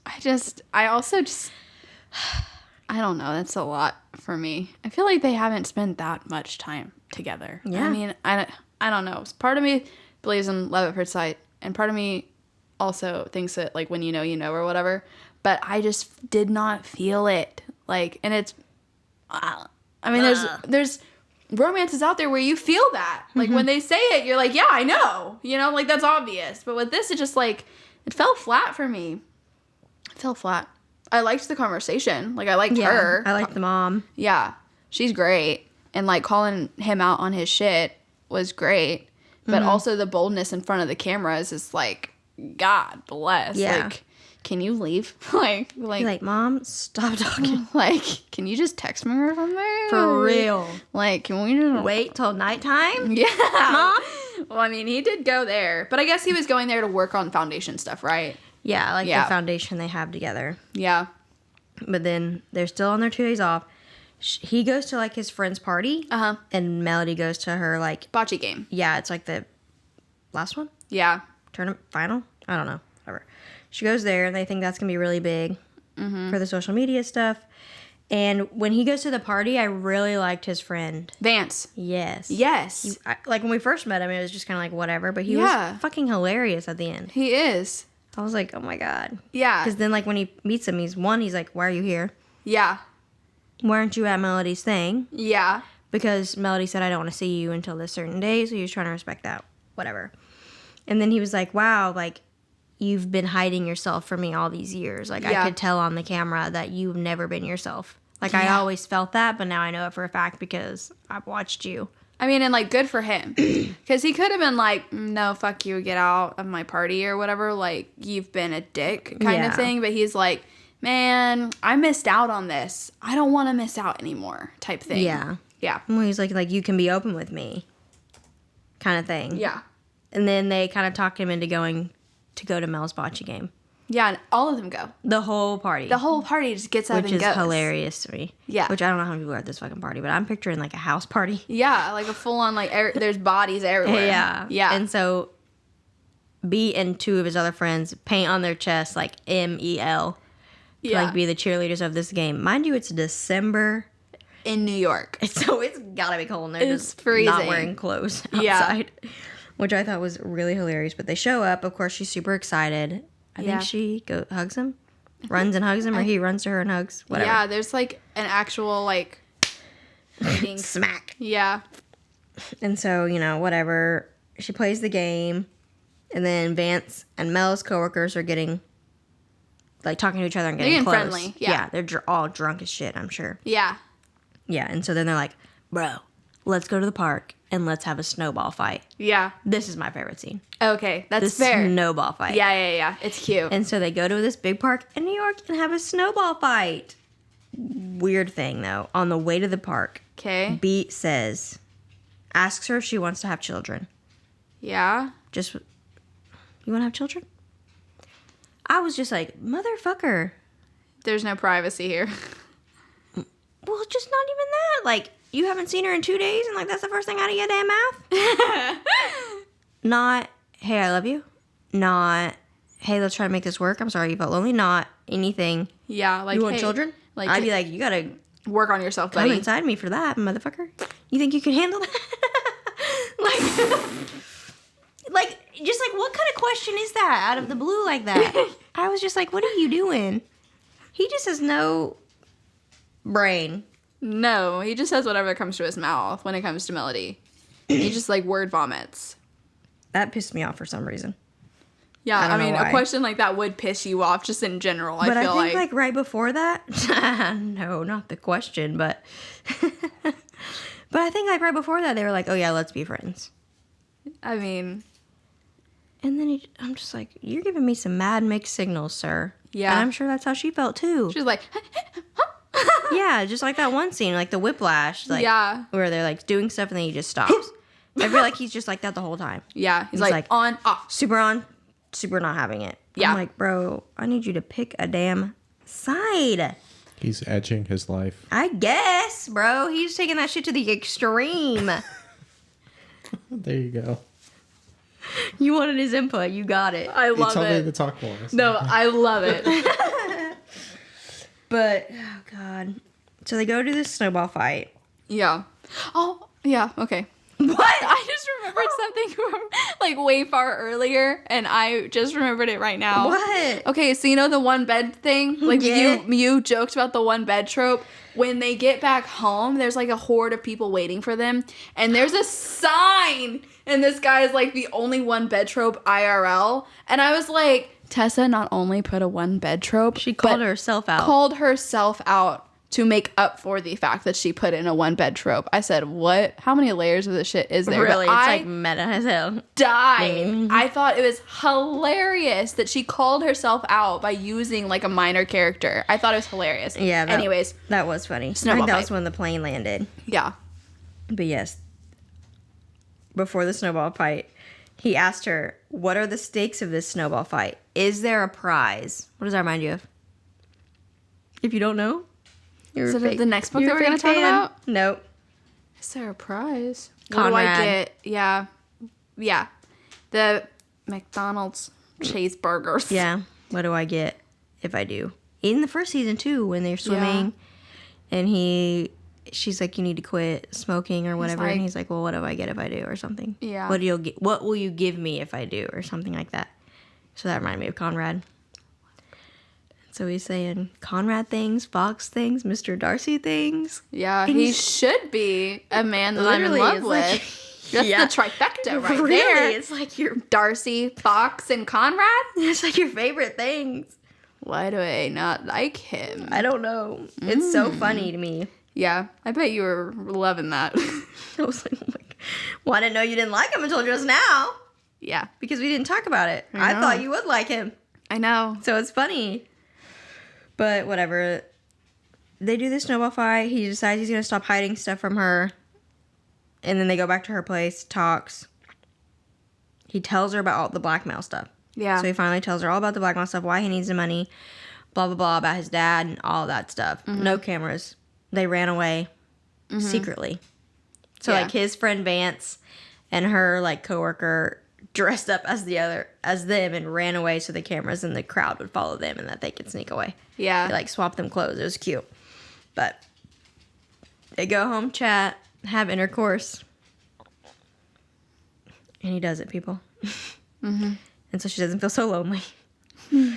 And so they wake up the next morning, the buzzer's going off because they're supposed to be on a TV show. Yeah, Good Morning America or something like that, something- right? So like this thing has gone really popular. Yeah, out of super nowhere. viral. Which I mean, I feel like could honestly work Oh, yeah. like in real life because I've never it might exist. I'm not on social media enough, but like something like this, like being filmed live, constantly streaming. yeah. I wonder if it would. I think it would be like super popular. Oh, yeah, I'm sure.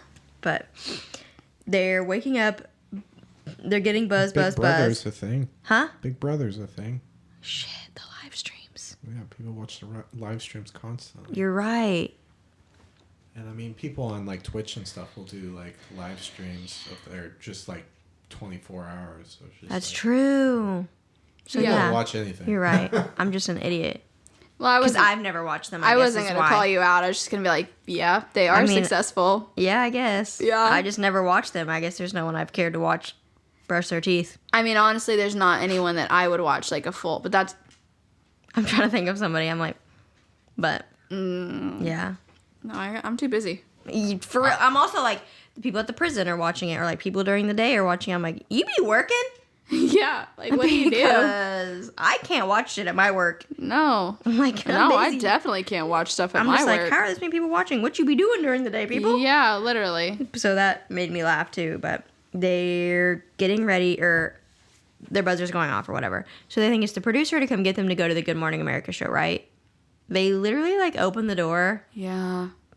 sex hair, Do they even have clothes on? I don't even know. I can't remember. Open the door, cameras on, flashing. Yeah. Like, it's kind of hilarious. And so they, like, immediately shut the door. Yeah. And when they answer it again, the producer's like, that's what you get. Like, I tried to call you. Yeah, she's like, I tried to warn you guys. I tried to call you, but you weren't answering. And then you open the door like that. Like, that's what you get. Yeah. But then she was like, you have, like, 20 minutes where we're going to be late. Yeah. And so they go to the Good Morning America. Yeah. What'd you think of that?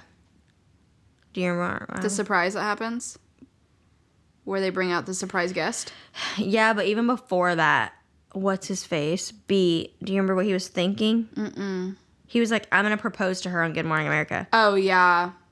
Yeah. I was like, no way. He's about, no way. I was pissed. Yeah. Unrealistic as heck. Yeah, in front of everyone. He's like, our love life isn't And they're public in, like, enough. a freaking, like, sex haze. Yeah. Oh, yeah. I mean, that guy's never came to someone before. So he's like, hi, I'm that one. I was like, wow. You know?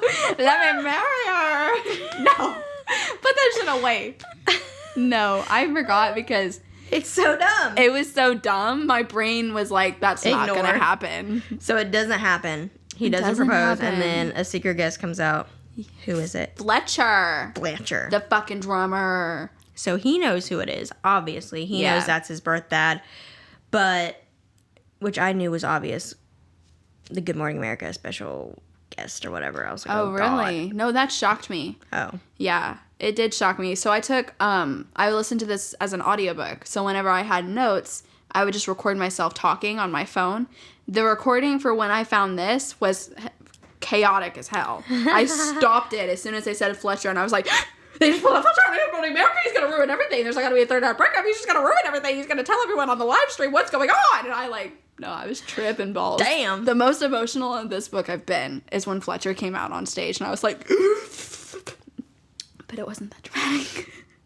I mean, not that dramatic. He didn't out them, He did not out them. which I thought he would on the Good Morning America, but he did Yeah. not. And He Fletcher. poked at it. He poked. He definitely, like, prodded Beat, because obviously Beat knows everything, and he wants his money, and so he's like underhandedly poking Beat and like, hey, I could expose your ass real quick if you don't give me the money. He also Which says, he gave Beat the deadline of Christmas as well. Yeah. Which I don't think we mentioned. Yeah. And he also says on the show that he'd be down to be a part of the reunion. Oh, shit, you're right. He, like, volunteers himself. Yeah. And he's like, oh, I'll do it too. And That sounds cool. I'm like, bro. Nobody asked you. Literally, and there's a reason. The producers did not come to you, my friend. Like, they don't like you. They don't care about you, my friend. So after this interview, which I don't even think Beat responds during any of this part of the No, show, and I like think it's like Melody a and haze. Fletcher, yeah, he's just like, oh fuck. And so Melody and Fletcher are doing it, and then afterwards, Fletcher comes up to Beat and is like, pretty much threatening Melody. Yeah. He's like, I've been watching. Yeah, you don't work, but I can that take girl? Yeah, like, I'll just ask her.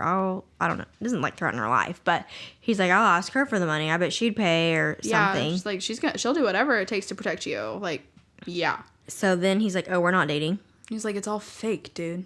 Yeah. Like, in front of the camera. Have you ever heard of, like, faking it for the cameras? And I was like, this motherfucker is not about to do this right now. I thought she was going to walk up when he said that. Yeah, I thought it was going to be, like, a behind the back, like, type thing. I'm like, oh, shit. Yeah. And then Yeah. her run away and run after her, whatever. Yeah. No. No. It's worse, I think. Because she comes up totally gung-ho, you know, like, she outed them as being a couple on Good Morning America at the same time. And he's so cold and distant in front of Fletcher. Because he's trying to prove to Fletcher, like, that he's telling the truth. And Yeah, that and all she's this like, is oh, shit. fake. And she's like, oh, he's mad at me for, like, making Saying this we're dating. official. Which, fuck that guy for making her feel that way, for one. Like, I was so mad. I was like, this is worse. For me, like, this is worse. Because, like, feeling like that, can you imagine feeling like that? Ew. Like, I don't care what your shit is. Like, you do not make other people feel like that. Ew. Oh, no. Ew. Which, I mean, I get it if he would have done it in front of Fletcher. If he then immediately turned around after Fletcher left and told her, Like, hey. I did this because of this. But he didn't. Exactly. He just fucking kept on with the show. Yeah. And he just ignored her for days. Right? It was a couple. It was long enough to like make an impact. And where she thought they were broken up. Yeah. She's like, oh, we're broken up now. He got mad at me for telling people we were dating, and now we're nothing. Yeah, and I think they end up like not filming together anymore. Like until the reunion, they're like, okay, well, we got what we wanted. You know, like everyone's on board. Like, oh, there's not. I'm just kidding. So I don't have any more notes. Oh no. During her like sadness of Beat breaking up with her or whatever, Trina shows up at Melody's door. Yeah. And it was just like, you know, I thought a lot about what you said. I've been a great mother. Like, I want to try better, blah, blah, blah. And they have the cute little heart to heart. And then she says she'll do the... No. Melody, like, somehow figures out why he was lying. Yeah. Yeah, there's like, while she's talking Maybe it through with Trina her mom, admits it. The drummer was the love triangle or something. Yeah. And then Melody's like, oh, shit. Bling, bling, That's bling, why bling, Beat bling. did that. Like, she connected all the dots herself of why Beat acted like that. Because she was like, there's no fucking way. He just was like, that's not why he was mad at me. Like, there's got to be something I'm not seeing. Mm-hmm. And then it, like, clicks with her, like, oh, the blackmailer was this guy. He saw him and, like, freaked out and did that to protect me. Because that's, like, his vibe. Mm-hmm. And so she's, like, telling her mom all of it. Because she's realizing it in front of her mom. And her mom's like, wait, Fletcher's here? She's like, fuck that guy. She said, take me to Octavia. Right now. Yeah, and I Yeah. was like, Yeah. it's time. It's time. And so she does. She takes her to Octavia. And for some reason, Beat's there. I can't remember. Probably working. I don't know. Yeah. Beat's there, and then, like, Trina just basically comes storming in. She's like, what's up, bitch? I bet. She's like, look at this fucking pristine-ass house. Sounds I'm gonna get my good. dirty feet on it. And he's like, yeah, like, just, like, chaos incarnate coming into this perfect, pristine, white and black, you know, apartment. And, I mean, I think... Oh, Beat is talking to Octavia. She's telling her about the blackmail. Yeah, because someone sent her footage. Oh, Because yeah. the Someone mics weren't off. Correct. Beats Mac never was off when he was talking to Fletcher. Yeah, so And someone Fletcher from Good admitted- Morning America, I think, sent it to her. And was like, hey. So she now knows that Beat knows. She never told And she Beat. was like, how long have you known? And he's like, cool ass 5 minute, years Mom. or something? Yeah. A cool ass minute. Cool ass minute, Mom. So, you know, they're talking, whatever. And then literally this is when Trina and Melanie walk in. Melody. Not Melanie. Melody. And then, you know, it's funny. Trina and Octavia just start fucking going at each other. Yeah, but now they have a common enemy. Correct. Fletcher. Yeah, so they're like, let's do it. Let's do it. And Bring then him. while Trina and Octavia are like scheming, because they're like, okay, let's do the reunion. Let's have Fletcher come. We're going to make shit happen. Like, we're going to fuck with this guy. Yeah. So while they're like planning and scheming, Melody and Beat go off because she wants to go home. Yeah. They go into the back elevator, like a hidden service elevator, and like try to leave so the cameras don't see her. Yeah. What happens in the elevator? Well, he clicks like the emergency stop button, and she's like, well, why the fuck did I not see that happening? Of course that would happen. And he confronts her about everything, and she's kind of just like not having it, right? Well, yeah, she's like, you know, like, I do trust you and I do want to talk eventually, like, But these 2 days but not right now. sucked. She's like, not right now. I'm not really happy right now. Like, I realize what you did. I understand what you did, but I'm not happy about it. And I You think should have trusted me. and I think she even said, like, kind of what I said. You could have fucking texted me yeah. and told me why you were doing that. And I could have coulda played lied along with you. Yeah. Like, she's like, we just had this conversation. We just had this amazing night beforehand, and you ruined it again. And then you know what he says during this conversation? He loves her. This is the moment. You know, the more we're talking about it, I'm liking him less and less. Like, you're turning me. Because there were things he did that really made me mad. And like I said, I almost DNF'd it because of him at first. Yeah. But then he's like, he tells her he loves her in this moment. I'm like, fucking wrong time, bro. Yeah. Like, isn't the Then time. it feels like a trap type thing. Yeah. It's like, forgive me because I love you. And it's like, what do you... It's super manipulative. Yeah, you're invalidating all of the things that I'm telling you that you did wrong because you're like telling me you love me. Like, how am I supposed to respond? And then Yeah. she's like, you know, like, I need some time and like, we'll talk, but not right now. Like, give me some fucking space. and then they have sex in the elevator. I was like, That's not what you do, ma'am. I know. I was pissed. Do you know what he says to her while they're having sex right after this fight? My dude.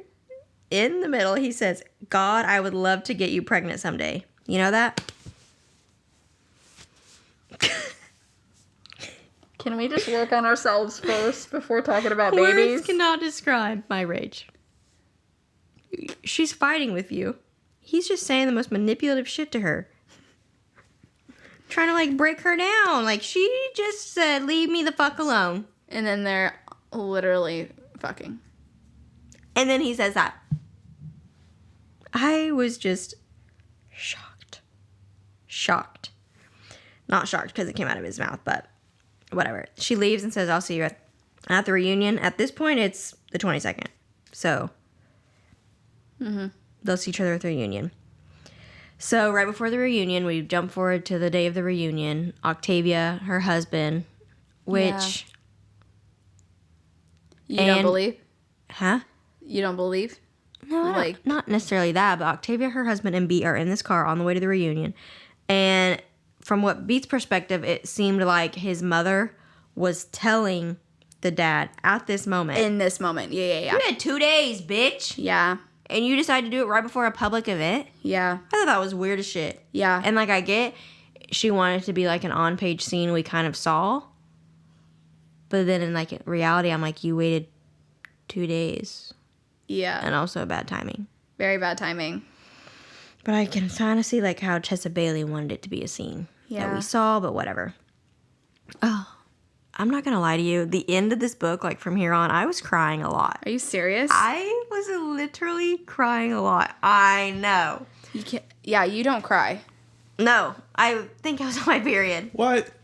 You cry all the time. Yeah, No. but not to a lot of books. No, Oh. she tears up a lot, but you don't I actually was cry bawling. for books. I know. Are you serious? I was on my period, bro. They went out of the limo and the dad asks B, "You're Oh, still that my was son, sweet. right?" Yeah, that was sweet. I started That was sweet. uncontrollably bawling. Okay. I was like, "Oh my god!" Yeah, no, that moment was really, Once really again, sweet. terrible fucking time, Octavia. Yeah. They're literally like on the red carpet and he's asking him this. I'm like, this is not a good time. She's like all watery-eyed. But whatever, dude. They get to the reunion. B and Melody see each other. I don't think they talk really, do they? No, I don't think they can. I think it's like they're about It's to time, go on. it's time. And so they get on to introduce the moms. Yeah. Which I thought was super cute, too. Yeah. They're like, I don't remember what they called them, but they're like whatever. They introduced their moms in like a really cute way. Like chaos and... Yeah, and we see their partnership again that we saw kind of in the beginning where they're like just kind of feeding off of each other. But we know that they're so both naturally. like, it's not fake, but that's not how they're feeling. Yeah, they're super sad, but they like pull it together. Yeah. For their parents. And then, of course, their moms come on the stage. Beat leaves the stage and just runs. Literally. He just walks. Forrest Gumps it. Yeah. Bounces. Just leaves the Which stadium. I don't understand. I was pissed. I was like, why would you not support your mom? In my brain, I wasn't like the romance your aspect, problems. whatever. Like, your mom is doing this big thing in her life. Suck it up. Yeah. Like, stand on the other side of the stage if you have to, but like, be there for your mom. I was mad. I was like, whatever. Like, fuck Melody, whatever, But like, you're gonna not help your mom out, and bro. Anyways, Yes. I was so mad too. Yeah. And then Melody stays because she's like, what the fuck? I think she realizes though that like this is a moment in She her need and to her be mom's at. relationship too that she needs to be there. And then they confront Fletcher on the stage. Yeah. Pretty much say, Fuck you. you suck. No one wants you. Bye. Get off the stage. Security. And they tell everyone the truth. Yeah. He's the reason we broke up. The love triangle was with him. Blah, blah, blah, blah. Kick him off the stage, and they get the drummer that replaced him, and they bring him on stage for the reunion part. Yep. And then they sing. It's whatever. Oh, but before they sing, actually, they do a tribute to Beat and Melody. This part also made me cry. I will not lie to you. Yeah, it was sweet. Because before they said, somehow we don't think you'll mind. I thought that was cute. Yeah. And they played the tribute, which was just like clips of them from the social media, blah, blah, blah. But then, they pull up a clip from when they were 16 at that original interview. Okay, yeah. I cried some more. No, that one actually did get... Okay, at first I thought you were crazy, but everything that you're saying makes sense. Like, because I think I was having emotional reactions too. But that scene with Beat when he's 16, where he's like... You can see in his face that he's just like in awe. Mesmerized. Yes. He's like, because wow. someone asked him when they interviewed, they're like, "Hey, are you ready? Are you ready?" He goes, "Oh, sorry, I just met Melody Gallard," and they're like, "Oh, was she like was she everything you expected?" And he said she was better. Yeah, she was cute. It was really sweet because now it's like confirmed that Melody's feelings all this time have been reciprocated, which she hasn't seen from him. Correct. He's never, I mean, she basically, I mean, we know she said from the beginning, you know, like, hey, I've had this unrequited crush on you for a very, very long time. And he never admitted to his reciprocal feelings. So she's seeing this. And then it's like, she's like, I gotta go find him. Mm-hmm. Yeah, after this place, she goes to find Beat. Once again, doesn't fucking watch her mother perform, which I'm irate about, which I'm sure there's 800 million cameras and she could watch it again and again for the rest of her life. Matter. But yeah, you should be there. But I was like, okay. So she also fucking leaves after that. She goes to find him. She forgets her coat. Literally, it's so cold, y'all. And so as soon as he sees her, he like puts his jacket on her. Okay, wait, but when she's looking for him. Yeah, the people help her. I didn't care about that. The stream people, and there's like one specific person that it's like, oh, is that from this person? I trust them with my life. And she just like shows up. She's like, he's that way. I was like, it was creepy as shit. It was creepy. And then there was like this sixth sense that she had. She's like, he's near, I can tell. And it's like, he's at the park across the street or whatever. And I was like, eye roll. Yes. This whole scene was just an eye roll for me. So they say cute shit, make up, whatever. And then he proposes. And then it ends, yeah. Yeah. The very last line of the book was Christmas magic spun around the pair and would continue to weave miracles and happiness throughout the decades that were yet to unfold. And there was no epilogue. I know! Because there was a prologue, which we don't ever get. I know. Unhappy, I guess. I'm very unhappy. We had a prologue in Hook, Line, and Sinker. There was months worth of text messages that were before the actual plot line. Okay. Okay, and we still got a beautiful fucking epilogue, okay? This book didn't have an epilogue, bro. I love the epilogues. They itch the scratch in my brain for something more because I hate ending books because it's the end, okay? This was just... Yeah. There it is, the end, bye. That's a lot of edging. She's like, Oh my gosh, stop. this whole book is just edging from what I hear.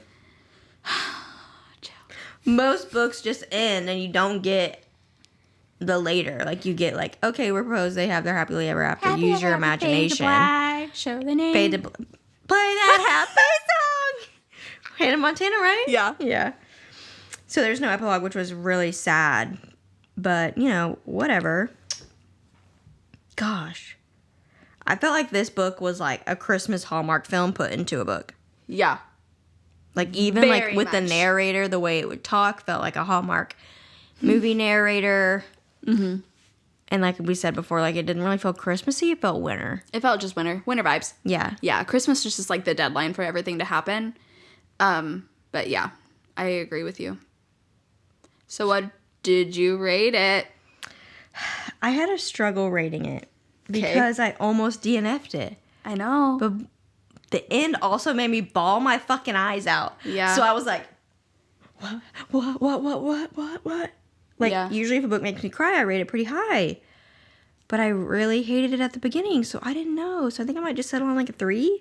Okay, so like when I first read it, because you know, I don't rate books on Goodreads for a very, very long time after. Because Yeah. I always have an end of read high. Like that's just true. I always have an end of read high. And this was a generous 4 at the end. Yeah. I was like, I'm going to rate it a 4, and that's generous. That is, for how much it sounds like you didn't Tonight, like it. it's a 3. Yeah, because like my end of book high, I was like, damn, 5. Because I cried, but then I was like, no, I can't almost DNF'd it, so I'm going to go to 4. Yeah. But now that we've talked about it, I'm like, Okay, okay, it 3. started dull for me. Did. It picked up eventually, and I So read it within dull. 2 nights after the producer meeting. So Okay. very soon on, I was able to like, ooh, I really like what's happening. Okay. Besides him, but which is stupid, but I like what was happening. You guys are killing me today. Sorry. I talk with my hands. I know, I've hit it with my knee, I hit it with the pillow, I I think. like what was happening. I just didn't love a lot of things he did. But I liked some things he did too, so it was kind of really weird. You're like, I hated everything about him. I like his nickname. Yeah, Peach, like, carried this. Melody and the name Peach carried this for me. And it's really disappointing because I love Tessa Bailey. Like, I love her. But, no, this book started out dull for me. It took me 3 whole days to get into this book. Oh. Which is you meant to read it. No, to get into it, to even want to listen to it. And then, I mean, there was a few moments where I was, like, all squealy and giggly and stuff. Like, when they were at the gala, I thought it was really, really cute. And then, you know, the one bed trope, like, calling out, like, I thought was cute and funny. But, like, as a whole, like, I was just not... And I think it was beat. I think he turned it off for me. Like, it just really wasn't... I didn't care about him. Yeah. Yeah. He was a Julian for me. Yeah, he really was. He was really a Julian, and it's very upsetting. Yeah. One thing I also didn't really love about it, the end, which I don't know how they would have done this in a book, but I felt really, like, let down when we didn't see the parents' performance. Yeah. Which, you know... Well, that's, like, what this whole book was leading up to, and it was skipped over. I was like, what? Yeah. Well, like I said, I don't know how she would have written that, but whatever, that's not my fucking job. Like, that's yours. There's a way for it. I'm sure there's a way for it to Well, happen. yeah, I've read Daisy Jones and the Six, and all that is a band. Yeah, that's a good point. And I ate that shit up. Yeah. I don't remember how they did it, but they did it. Yeah. So I'm like, okay, it can be done. But I don't know. I really, really was very upset about that. Yeah. I think them missing the performance was very annoying because it was like, this is literally what you guys have been working towards this entire time. Like, kind of like reap the benefits almost, you know? But they were also just very selfish in these moments. Like, for Beat to literally walk away because he just couldn't stand being, like, in the same space as her, and, like, You're mad at him? that's selfish. And then her feeling like she needs to go run after him, like, I understand that was supposed to be our romantic gesture, but it just made me even more mad at Beat. I'm like, Beat, you're the issue. Throughout all of this, he was the issue. Yeah. He was a terrible communicator. When and by terrible, I mean didn't communicate. No, the last note I have is I don't think I would like Beat as a person. I don't either. Like, that's not... I don't either. I don't think I would like it. Melody? Yeah. We're besties. Yeah, be a fan. Like, I'm going out with her. Did this remind you of any other books? No, I will say it was pretty original for me. Like, the idea of the live stream following, like, the live action, like, falling in love type thing. That was original for me. It didn't remind me of anything. Yeah. Did it remind you of Daisy Jones? A little, yeah. Yeah. Just because of the band aspect. But that wasn't a huge part of this book, but, like, the band aspect of it reminded me a little bit of Daisy Jones. Mm-hmm. But, you know, obviously Daisy Jones was way more band, and this one was way less, but... Yeah.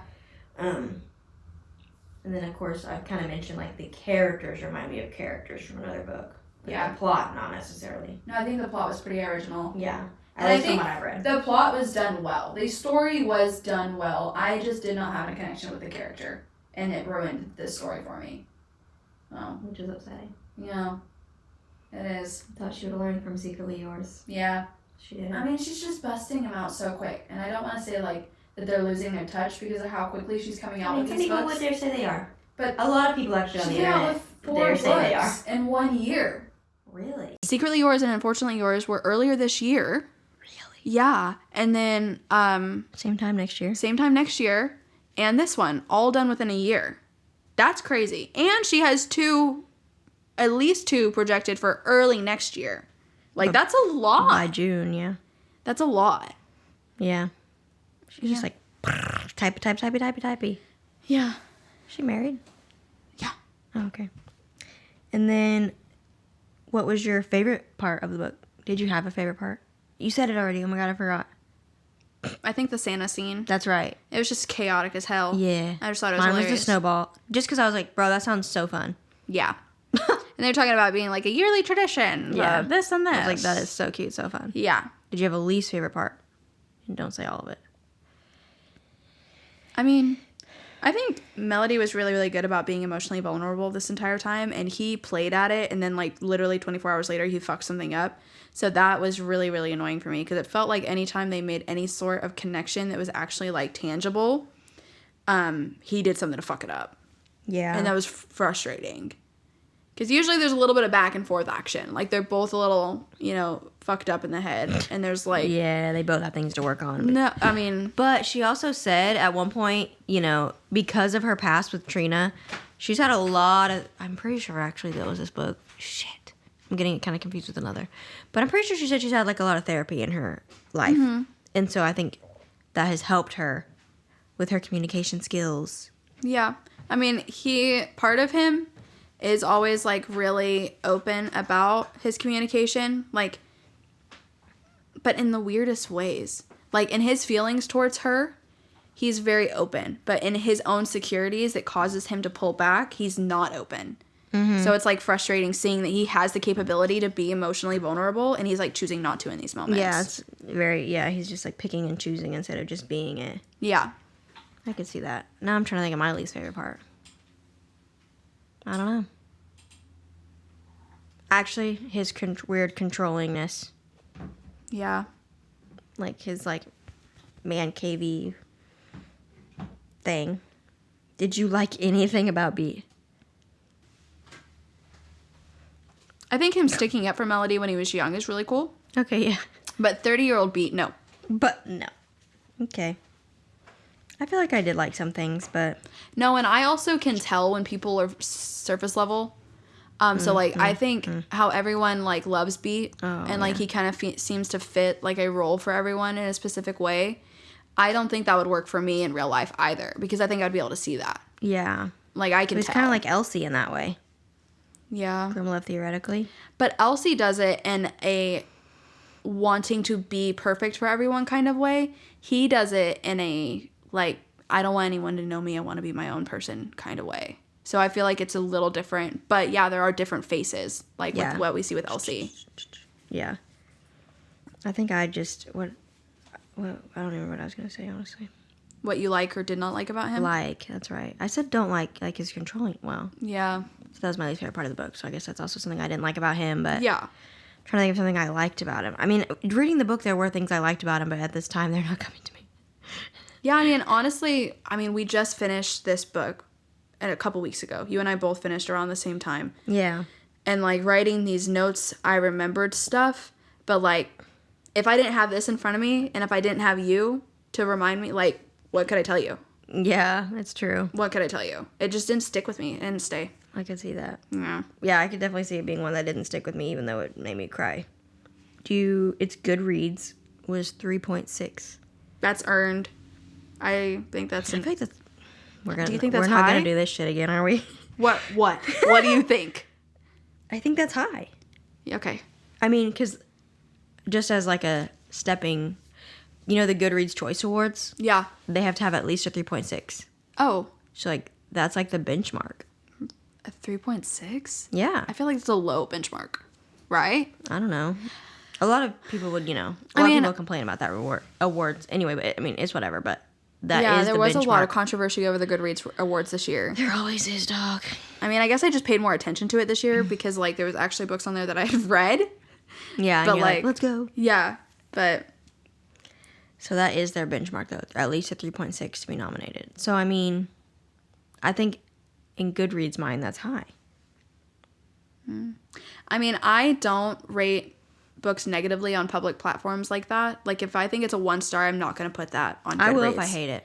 See, I can't do that. Because, like, if I was an author and I put out work and somebody hated it to that extent, like, I just can't. Very few things I've rated 1 star. Yeah. And I hate when people, this is so random, I hate when people DNF and they still put a rating. I'm like, shut the fuck up. You didn't rate it. You don't get to. Yeah, that's true. You don't get to rate it. I agree. I don't rate what I DNF. I don't even know how people are putting that in Goodreads, but that's doesn't matter. I made a shelf. Yeah, I guess that's true. But I don't rate it if I DNF'd it, even if I want to. But yeah, like that's why sometimes I will push to finish the book just to rate it low.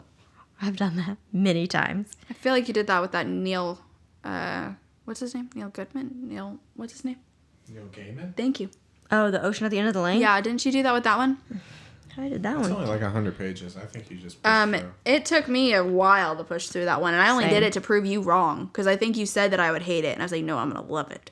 And you hated it. I hated it. Yeah. Listen to me, dude. You wasted so much time. I did. Well, it wasn't a lot of time, but it felt like it.